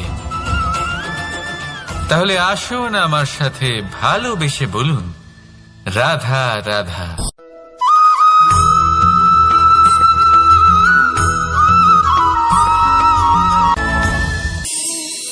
এই সংসারে এমন কোনো পর্বত নেই যা এতটাই উঁচু যে মানুষ তার শিখরে পৌঁছতে পারবে না, তাকে অতিক্রম করতে পারবে না। এই সংসারে এমন কোনো সাগর নেই যা কিনা এতটাই গভীর যেখানে মানুষ তার তলদেশে পৌঁছে ফিরে আসতে পারবে না। একটা ছোট্ট বরফের টুকরো পর্বতের শিখরে গলে গিয়ে বইতে থাকে, আর দেখতে দেখতেই তা মহানদী গঙ্গায় পরিবর্তিত হয়। এর কারণ কি? এর কারণ হলো প্রচেষ্টা, প্রারব্ধ নয়। এই প্রচেষ্টাই সুনিশ্চিত করে যে আপনার প্রারব্ধ কি হবে। এই সমস্ত কিছু হলো প্রচেষ্টা আর প্রারব্ধের খেলা। আপনার প্রচেষ্টা যেরকম হবে আপনার প্রারব্ধ সেরকমই হবে। আর আপনার প্রচেষ্টা যদি উচ্চ মানের হয় তাহলে প্রারব্ধকে আপনার সামনে নত হতেই হবে। কি বলেন? তাহলে আসুন আমার সাথে ভালোবেসে বলুন, রাধা রাধা। অনেক সময় মানুষ অতীতকে দেখেন আর তখন অহংবোধে পরিপূর্ণ হয়ে ওঠেন। কখনো বর্তমানের দিকে তাকান, ভবিষ্যতের দিকে তাকান আর পরিতৃপ্তিতে ভরে ওঠেন। কেন বুঝতে পারেন না একটা সহজ কথা? এই যে সৃষ্টি, এই সৃষ্টি হলো একটা বড় চক্র, যা বারংবার আপনার কাছে ফিরে আসবেই। কঠিন থেকে কঠিনতর পরীক্ষায় আপনাকে নিযুক্ত করবে, যাতে আপনাকে উত্তীর্ণ হতেই হবে। যা কাল ছিল তা আজ নেই, এটা সবাই জানেন। যা আজ আছে তা হয়তো কাল থাকবে না, এটাও আপনাকে মেনে নিতে হবে, তাও আবার হাসি মুখে। শান্ত থাকতে শিখুন, আর কখনোই মনের মধ্যে অহংকার উৎপন্ন হতে দেবেন না। হতে শিখুন সেই হিমবাহের মতো।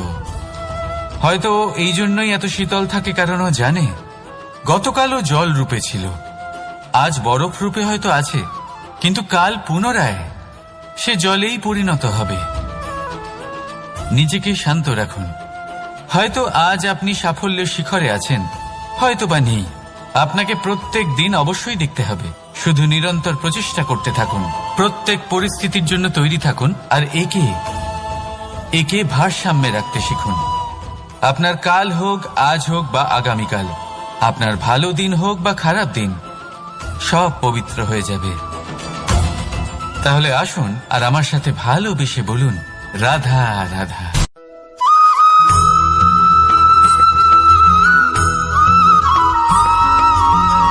মানুষ সবসময় চায় যে তার জীবনে যেন কখনো কোনো সমস্যাই না আসে। সে চায় তার জীবন যেন শুধুমাত্র শান্তি এবং সুখের দ্বারা পূর্ণ থাকে। কিন্তু এই চাহিদা অনুচিত কিছু নয়। আমরা সবাই এটাই চাই যে জীবনে সুখ থাক, শান্তি থাক।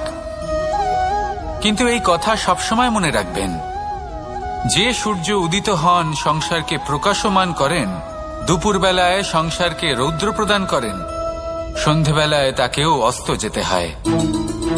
এবার আমাদের জীবন চক্র কিছুটা এরকমই। কোনো কিছুই চিরকাল একরকম থাকে না। কখনো এই নদীকে দেখুন, যা বয়ে চলেছে। এই নদী যা বয়ে চলেছে তার পথেও অনেক বিপদ আসে। বড় বড় পাথরের সম্মুখীন হয়ে তাকেও সামনে এগিয়ে যেতে হয়। একটি পুকুর যা চারদিক থেকে ঘেরা, তার জীবনে কিন্তু কোনো সমস্যা নেই। কিন্তু এই সংসারে পুকুরের পুজো করা হয় না, পুজো করা হয় নদীকে। মনে রাখবেন, সমস্যার ঊর্ধ্বে তিনি উঠতে পারেন যিনি সমাধি লাভ করেছেন, যিনি এই সংসারেই নেই। যিনি এই সংসারে আছেন এবং জীবিত আছেন, তার জীবনের সমস্যা হলো শ্বাসবায়ুর মতোই গুরুত্বপূর্ণ। আসুন আমার সাথে ভালোবেসে বলুন, রাধা রাধা।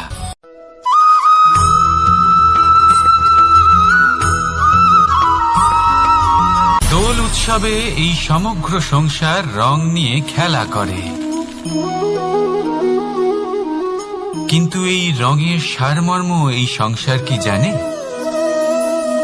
কখনো দেখেছেন একটা চিন্তিত মুখ শুধুমাত্র রঙের স্পর্শ পেয়ে আনন্দিত হয়ে ওঠে?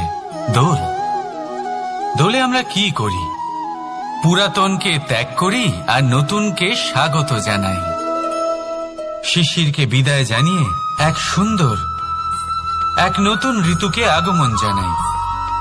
দুশ্চিন্তা দূর করে আসার নতুন রঙে রঙিন হয়ে ওঠা, নিজেকে আনন্দিত করা, এটাই তো হলো দোল। এবার দোলের একটা ব্যাপার আছে, দুটো রঙে একসাথে রঙিন হওয়া যায় না। একটা রং উঠলে তবেই আরেকটা রং লাগা সম্ভব। আরো একটা প্রশ্নও রয়েছে, কোন রংকে তুলে দিয়ে কোন রং মাখানো যেতে পারে? যদি আপনাকে উদাহরণ দিই, লোভের এই রং, তা যতক্ষণ লেগে থাকবে আনন্দের রং লাগতে পারবে না। যা হয়েছিল দ্বারকাবাসী এবং সামন্তক মণির মধ্যে। ভ্রান্তির রং যতক্ষণ লেগে থাকবে সত্যের রং লাগতে পারবে না, যা হয়েছে রুক্মিণীর সাথে। আর হিংসার এই রং যতক্ষণ লেগে থাকবে প্রেমের রং ততক্ষণ লাগতেই পারবে না, যা হয় আপনার আমার সবার সাথে। তাহলে আসুন একসাথে মিলে দোল পালন করি এবং সবকিছুর উপরে বিজয় লাভ করি। অন্ধকারের স্থানে আলোর, ভ্রান্তির স্থানে সত্যের, হিংসার স্থানে প্রেমের, আর লোভের স্থানে আনন্দের এই সুন্দর রং মাখাই। শত্রুতা, ঘৃণা, হিংসা এই সব কিছু ত্যাগ করি আর সকলের সখা হয়ে উঠি। আর ভালোবেসে বলি শুভ দোল। হ্যাঁ, ওটা তো আমরা অবশ্যই বলবো, রাধা রাধা।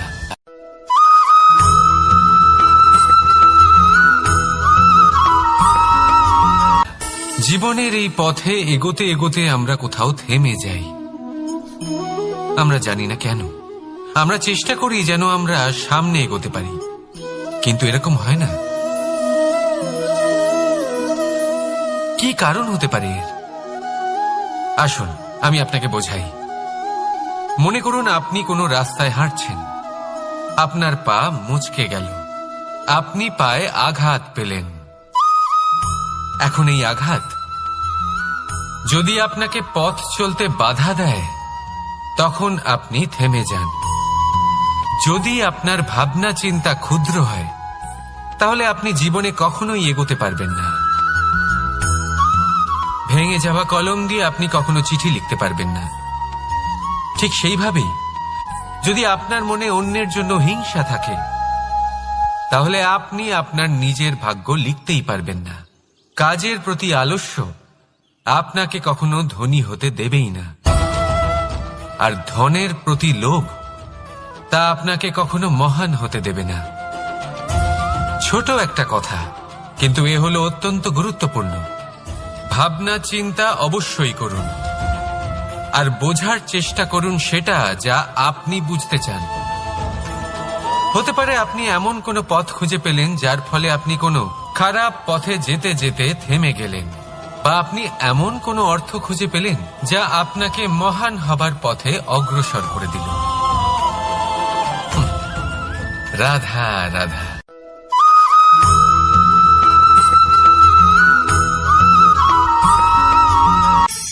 ধন। ধন হলো কারোর জন্য মোহ, আবার কারোর জন্য মায়া, কারোর জন্য হয়তো ভাগ্য, আবার কারোর জন্য কর্মের পারিশ্রমিক। দেখতে গেলে এই ধন হয়তো সবার জন্যই অত্যন্ত প্রয়োজনীয় হয়ে থাকে। সেই জন্যই তো মানুষ নিজের সমস্ত জীবন অতিবাহিত করেন এই ধন অর্জন করার জন্য। অনেক মানুষ এমনও হয় যাদের সমস্ত জীবন এই ধন অর্জন করতেই কেটে যায়। প্রত্যেক মানুষই চেষ্টা করেন যেন তিনি ধনী হন, যত সম্ভব বেশি ধন অর্জন করতে পারেন, সম্পন্ন থাকতে পারেন। আর তা হবে নাই বা কেন? কারণ এটাই হলো এমন এক বস্তু যা আদান প্রদান এমন নানান কাজে আসে। চেষ্টা তো সব মানুষই করেন, ধন অর্জন সব মানুষ করতে পারেন না। কারণ হলো এটাই যে মানুষ ভাবেন যে তার কাছে কিছু ধন এলে তারপর তিনি কিছু করে দেখাবেন, আর ধন ভাবে যদি এই মানুষ কিছু করে দেখান তাহলে আমি তার কাছে আসব। সেই জন্য কিছু করে দেখান, এমন শ্রেষ্ঠ কাজ করে দেখান যাতে ধন নিজেই আপনার কাছে ছুটে আসে। যদি আপনি ধন লাভের আশায় ছোটেন তাহলে আপনি নিজের সন্তোষ ভাব হারিয়ে ফেলবেন, কিন্তু এই সম্পত্তি যদি আপনার কাছে ছুটে আসে তাহলে আপনাকে মহান বলা হবে। সেই জন্য কাজ করুন, শ্রেষ্ঠ কাজ করে দেখান, দেখবেন এই ধন ফলস্বরূপ আপনার কাছে আসবেই আসবে। তাহলে আসুন আমার সাথে ভালোবেসে বলুন, রাধা রাধা।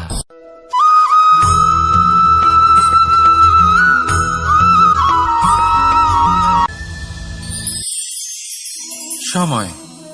কথায় আছে আমাদের জীবনের প্রত্যেক মুহূর্ত স্বর্ণের মতো হয়। এবার হয় আমরা একে নিজেদের কাছে রাখতে পারি, বা একে আমরা চলে যেতে দিতে পারি। কারণ এই ছোট ছোট মুহূর্তই আছে যা আমাদের জীবনকে গড়ে তোলে। এখন এই জীবন কেমন হবে তা আমাদের উপর নির্ভর করে। যদি আপনি একটা মুহূর্তের যত্ন না নেন, যদি আপনি এক মুহূর্ত ভালো না বাসেন, যদি আপনি এক মুহূর্ত স্নেহের আনন্দ না উপভোগ করতে পারেন, তাহলে দেখতে দেখতেই আপনার সমস্ত সময় নষ্ট হয়ে যাবে, আপনি জানতেও পারবেন না।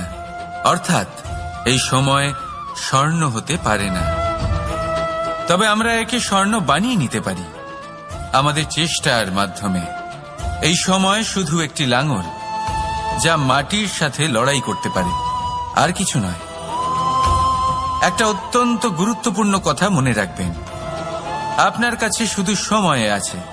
এবার আপনি এটা দিয়ে স্বর্ণ বানাবেন, না ঘুমিয়ে স্বপ্ন দেখে একে নষ্ট করবেন, সিদ্ধান্ত আপনারই। রাধা রাধা।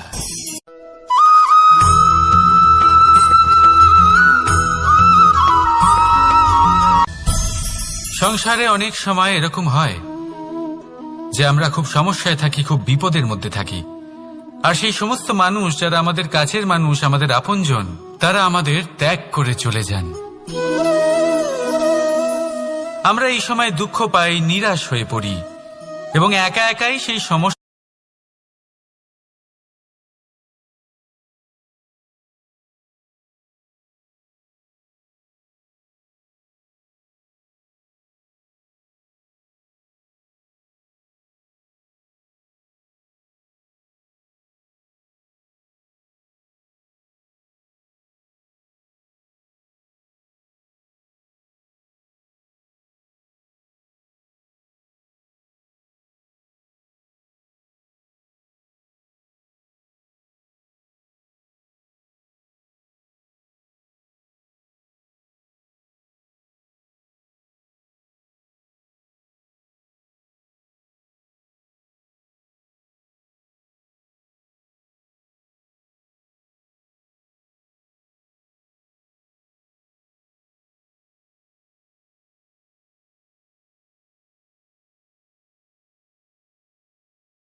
ভগবান। প্রত্যেক কঠিন পরিস্থিতিতে এই নামই আছে যা আমাদের উপায় দিয়ে থাকে। ব্যক্তি যান, ভগবানের পুজো করেন, আরাধনা করেন, ব্রত পালন করেন, মন্দিরে যান, পুজো পাঠ করেন, ভগবানকে জাগিয়ে তোলেন, আর তারপর শুরু হয় সমস্ত প্রশ্ন। হে ভগবান, আমার সাথে এরকম কেন হচ্ছে? কেন আমারই জীবনে এত দুঃখ আছে? আমি কিভাবে এর সম্মুখীন হব? আমাকে কেন এত কষ্ট ভোগ করতে হচ্ছে? হে ভগবান, আমি কি করব? আমাকে সাহায্য করুন, কোনো রাস্তা দেখান।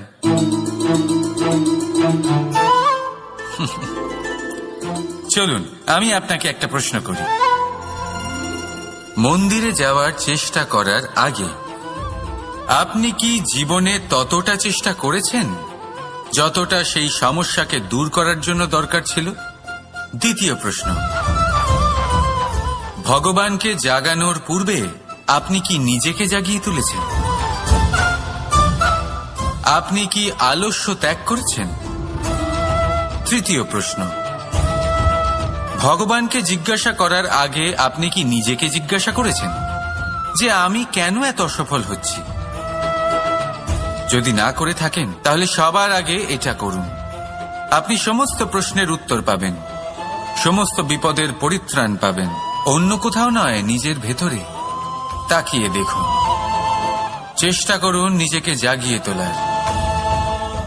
আপনি সফল অবশ্যই হবেন, কারণ এই পরমাত্মা, ওই পরমেশ্বর, ওই পরব্রহ্ম আপনার মধ্যেই তো আছে।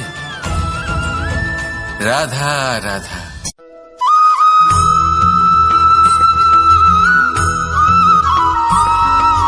দোল উৎসবে এই সমগ্র সংসার রং নিয়ে খেলা করে, কিন্তু এই রঙের সারমর্ম এই সংসার কি জানে? কখনো দেখেছেন একটা চিন্তিত মুখ শুধুমাত্র রঙের স্পর্শ পেয়ে আনন্দিত হয়ে ওঠে? দোলে আমরা কি করি? পুরাতনকে ত্যাগ করি আর নতুনকে স্বাগত জানাই।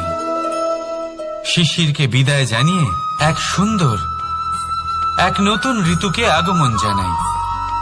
দুশ্চিন্তা দূর করে আসার নতুন রঙে রঙিন হয়ে ওঠা, নিজেকে আনন্দিত করা, এটাই তো হলো দোল।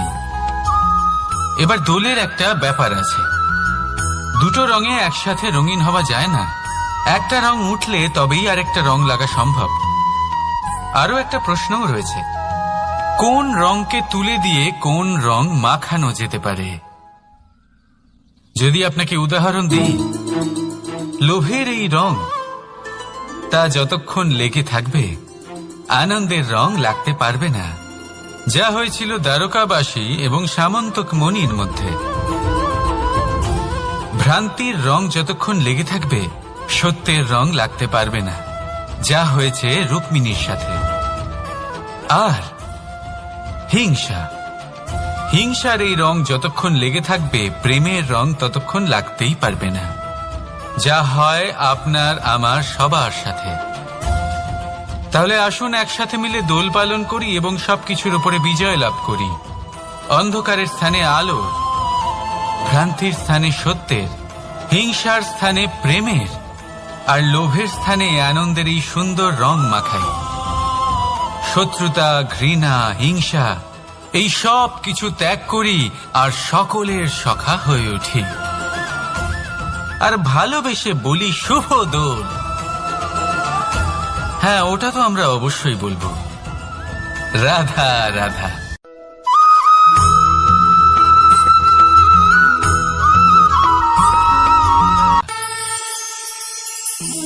একটা সিদ্ধান্ত। এই জীবনে একটা সিদ্ধান্তের গুরুত্ব কি হতে পারে তা কখনো ভেবে দেখেছেন?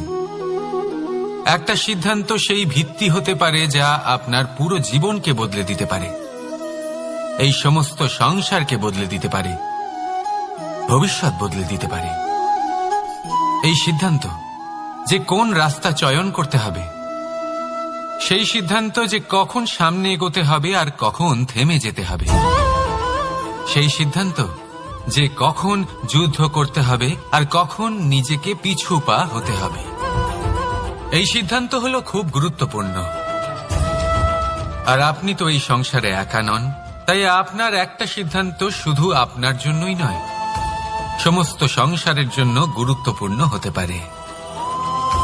এবার এই সিদ্ধান্ত আপনারই হবে। ভাবনা চিন্তা করে নেবেন, সাফল্য পাবেন। রাধা রাধা।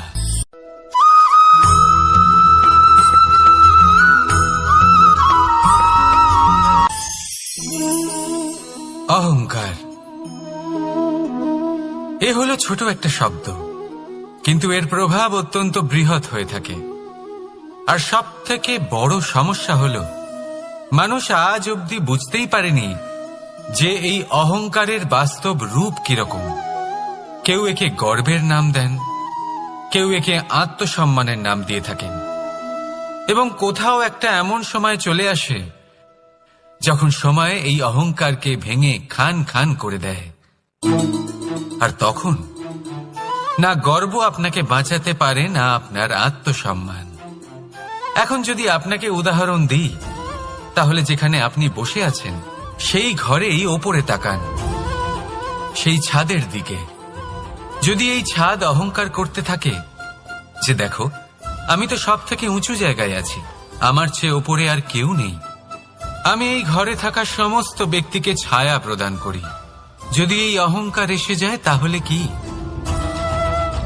একবার ভেবে দেখুন, যদি পরের দিন তার উপর আরো একটা তলা বানিয়ে দেওয়া হয় তাহলে কি? এই ছাদ, যার নিজের উঁচু হবার অহংকার ছিল, যে সব থেকে ওপরে ছিল, সে এবার পায়ের তলায় চলে এসছে। এটাই হয়ে থাকে। মনে কখনোই অহংকার পোষণ করবেন না। যদি মনের মধ্যে কিছু রাখতে চান তাহলে প্রেমের ভাব রাখুন, স্নেহ রাখুন। এই অহংকারকে আপনি যা ইচ্ছে নাম দিন, গর্ব হোক, আত্মসম্মান হোক, এর দ্বারা আপনার কোনোভাবেই কোনো লাভ হবে না। তাহলে এই অহংকারকে ত্যাগ করুন আর আমার সাথে ভালোবেসে বলুন, রাধা রাধা।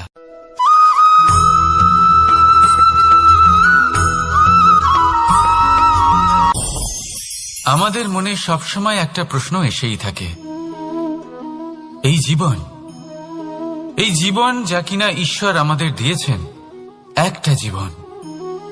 ঈশ্বর এক আত্মা দিয়েছেন পৃথিবীতে বাঁচার জন্য।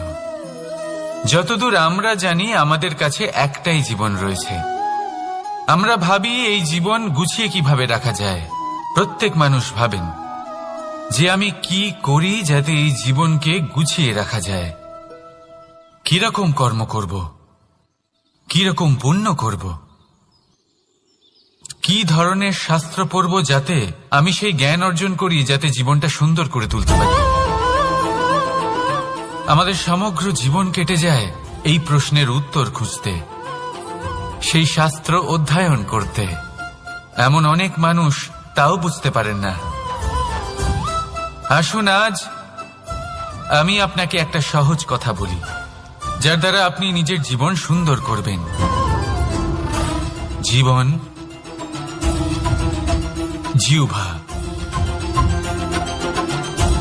এদের দুজনেরই হলো একটাই রাশি। জিহ্বা অর্থের মধ্যে দ্বিতীয় তত্ত্ব হল ধরণী, ভূমি, যাকে আমরা ধরণী মাতা বলি। এই ধরণী ধৈর্য ধারণ করে, আর এর ওপরেই আমাদের সমগ্র সংসার নির্ভরশীল। কারণ এই ভূমি সহ্য ক্ষমতা রাখে, এর সহ্য ক্ষমতা হল অপরিসীম। সন্তান যতই আঘাত প্রদান করুক না কেন, প্রেম পূর্বক সহ্য করে, আর তার বদলে অমূল্য রত্ন প্রদান করে। সন্তান যদি হাল চালায়, তাহলে তার বদলে তাকে অন্ন প্রদান করে। এটাই হলো ধরণী। এবার এর থেকে আমরা কি শিক্ষা পেতে পারি? এটাই যে কারোর জন্য কিছু করা বা কাউকে কিছু দেওয়া মনে কোনো কামনা ছাড়াই। আর এই কথাটা বুঝে যান, যদি কারোর জন্য কামনা না রেখে বা কোনো পাওয়ার আশা না রেখে কারোর জন্য কিছু করেন বা কারোকে কিছু দেন, যদি এটা আপনি শিখতে পারেন, তবে আপনি ভালোবাসতে শিখে গেছেন। আর সেই জন্যই এই ধরিত্রীকে মাতা বলা হয়। কারণ মাতা শুধু উনি নন যিনি গর্ভে সন্তানকে ধারণ করেন, মাতা তো উনিও যিনি জীবন বাঁচতে শেখান, যিনি জীবন বাঁচার উদাহরণ প্রদান করেন। তাহলে ধরণীর থেকে এই নিঃস্বার্থ ভাব শিখুন, নিঃস্বার্থ ভালোবাসা শিখুন, আর এই ভালোবাসার সাথেই বলুন রাধা রাধা।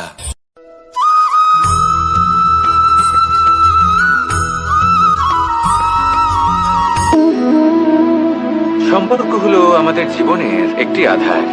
কিছু সম্পর্ক এমন যা আমরা জন্মসূত্রে লাভ করি, যেমন পরিবার, মা, বাবা। কিছু সম্পর্ক আছে যা আমরা জীবনে অর্জন করে থাকি, তা সে প্রেমের হোক, স্নেহের হোক বা বন্ধুত্বের। এই সকল সম্পর্ক লাভ করার বা গড়ে তোলার 5টি ধাপ রয়েছে।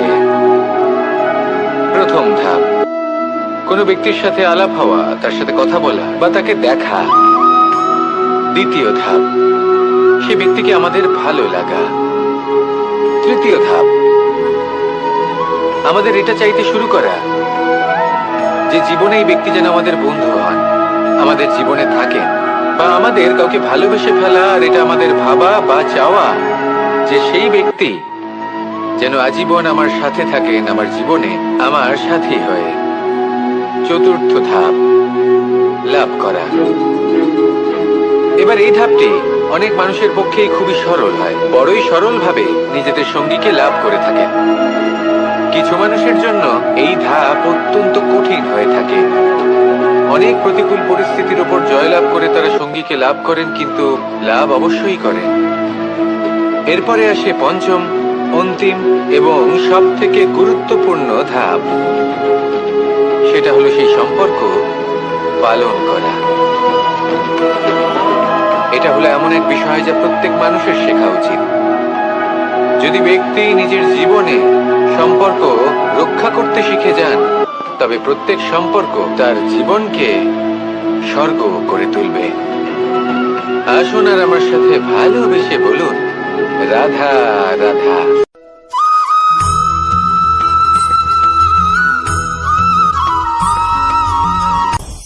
আপনি কখনো পর্বতের শিখরে উঠেছেন? আপনি দেখতে পাবেন পর্বতের পদতলে প্রচুর সুন্দর ফুল রয়েছে, সবুজ বনানী রয়েছে। যত আপনি ওপরে উঠতে থাকবেন তত ফুল কমতে থাকবে, সবুজ বনানী কমতে থাকবে। আরো কিছুটা ওপরে উঠলে কাঁটা জাতীয় গাছ দেখতে পাবেন, শুকনো গাছ দেখতে পাবেন। আরো যদি ওপরে ওঠেন তাহলে পাষাণ দেখতে পাবেন, আরো উপরে উঠলে হিমখণ্ড দেখতে পাবেন। এই যে পর্বত, তা মনুষ্য জীবনের সবথেকে উত্তম উদাহরণ। মানুষ যখন সাফল্যের শিখরে পৌঁছতে চান, মহানুভবতার শিখরে পৌঁছতে চান, পথে যত আস্তে আস্তে উপরে উঠতে থাকেন, ততই ভৌতিক বস্তু তার থেকে বিচ্ছিন্ন হতে থাকে। যদি তিনি সেই ভৌতিক বস্তুগুলি ত্যাগ না করতে পারেন, তাহলে কখনোই সেই স্থানে পৌঁছতে পারবেন না। আর মানুষ যদি উচিত ত্যাগ করতে পারেন, পথে অগ্রসর হতে থাকেন, এগোতে থাকেন, তাহলে একদিন না একদিন তিনি মহানুভবতার, জ্ঞানের, সাফল্যের হিমের স্বাদ অবশ্যই লাভ করবেন। মনে রাখবেন, মানব জীবনে ত্যাগ হলো অত্যন্ত গুরুত্বপূর্ণ অংশ। আসুন আমার সাথে ভালোবেসে বলুন, রাধা রাধা।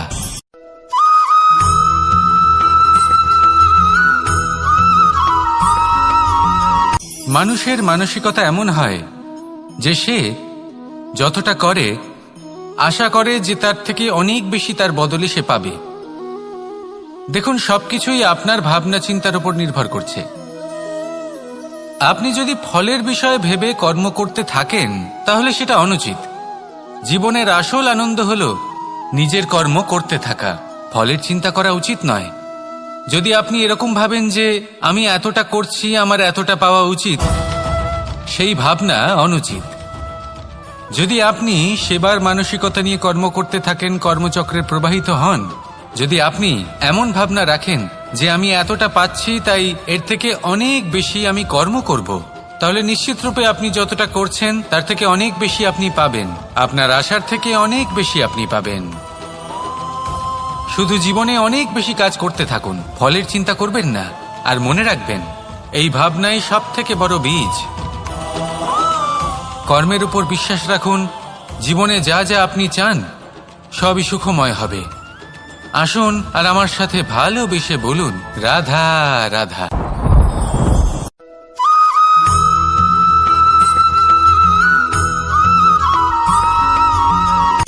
সূচের শেষে একটি ছিদ্র থাকে, যার দ্বারা আমরা এই সুতো পরাতে পারি। আর তারপর সূচের সাহায্যে এই সুতো দিয়ে বস্ত্র সেলাই করা যায়। কিন্তু যদি সুতোটা সোজা করে ধরা না হয়, তাহলে সূচে কখনো এই সুতো পরানোই সম্ভব নয়।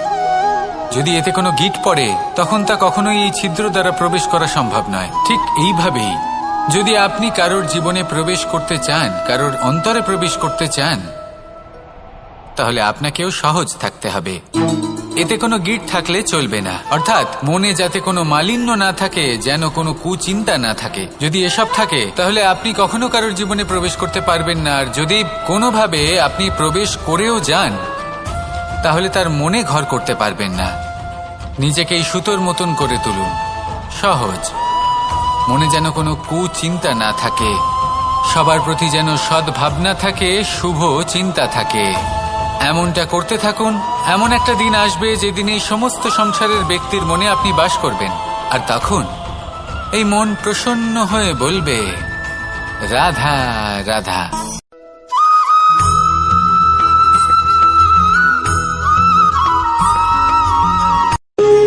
যখন মানুষের মৃত্যু হয়, তখন কি হয়? অনেক সংখ্যক মানুষ শোক পালন করতে চলে আসেন। যে ব্যক্তি মৃত্যু লাভ করেছেন, তার অনেক বস্তু থাকে যেগুলো তার প্রিয়, যেগুলো তিনি ব্যবহার করেছেন। তার শয্যা, তার বস্ত্র, তার আভূষণ, সবকিছু তার থেকে বিচ্ছিন্ন করা হয় এবং খালি হাতে তাকে শ্মশানের উদ্দেশ্যে রওনা করা হয়। আমি আপনাকে এই প্রশ্ন করতে চাই, আপনি এই সংসারে কি অর্জন করেছেন?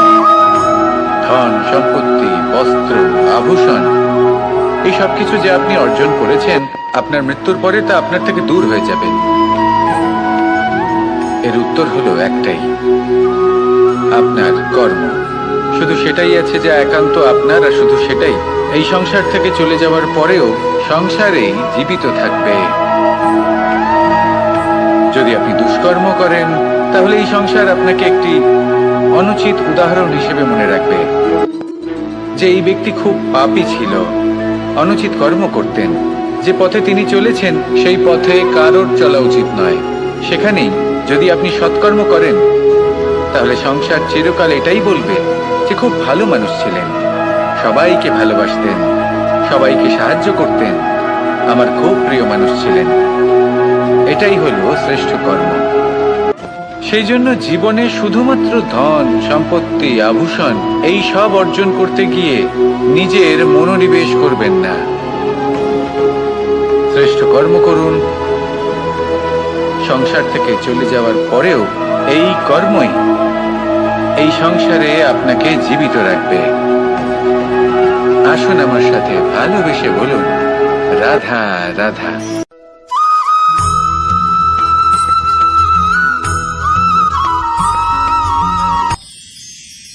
মানুষ তার জীবনে দুই ধরনের পরিস্থিতিকে খুব ভয় পায়।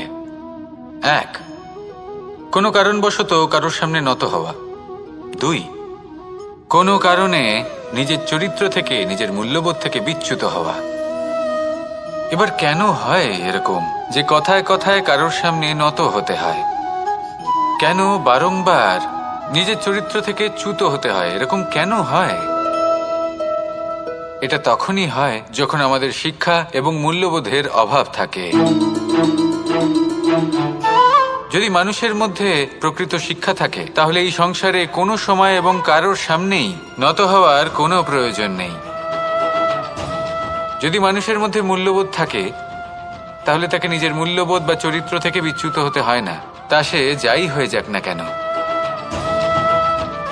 কোনো বালককে যদি জন্ম থেকেই সুশিক্ষার অধিকারী করা হয়, শিক্ষিত করা হয়, মূল্যবোধের অধিকারী করা হয়, তবে সে এই সংসারে এমন কর্ম করবে যাতে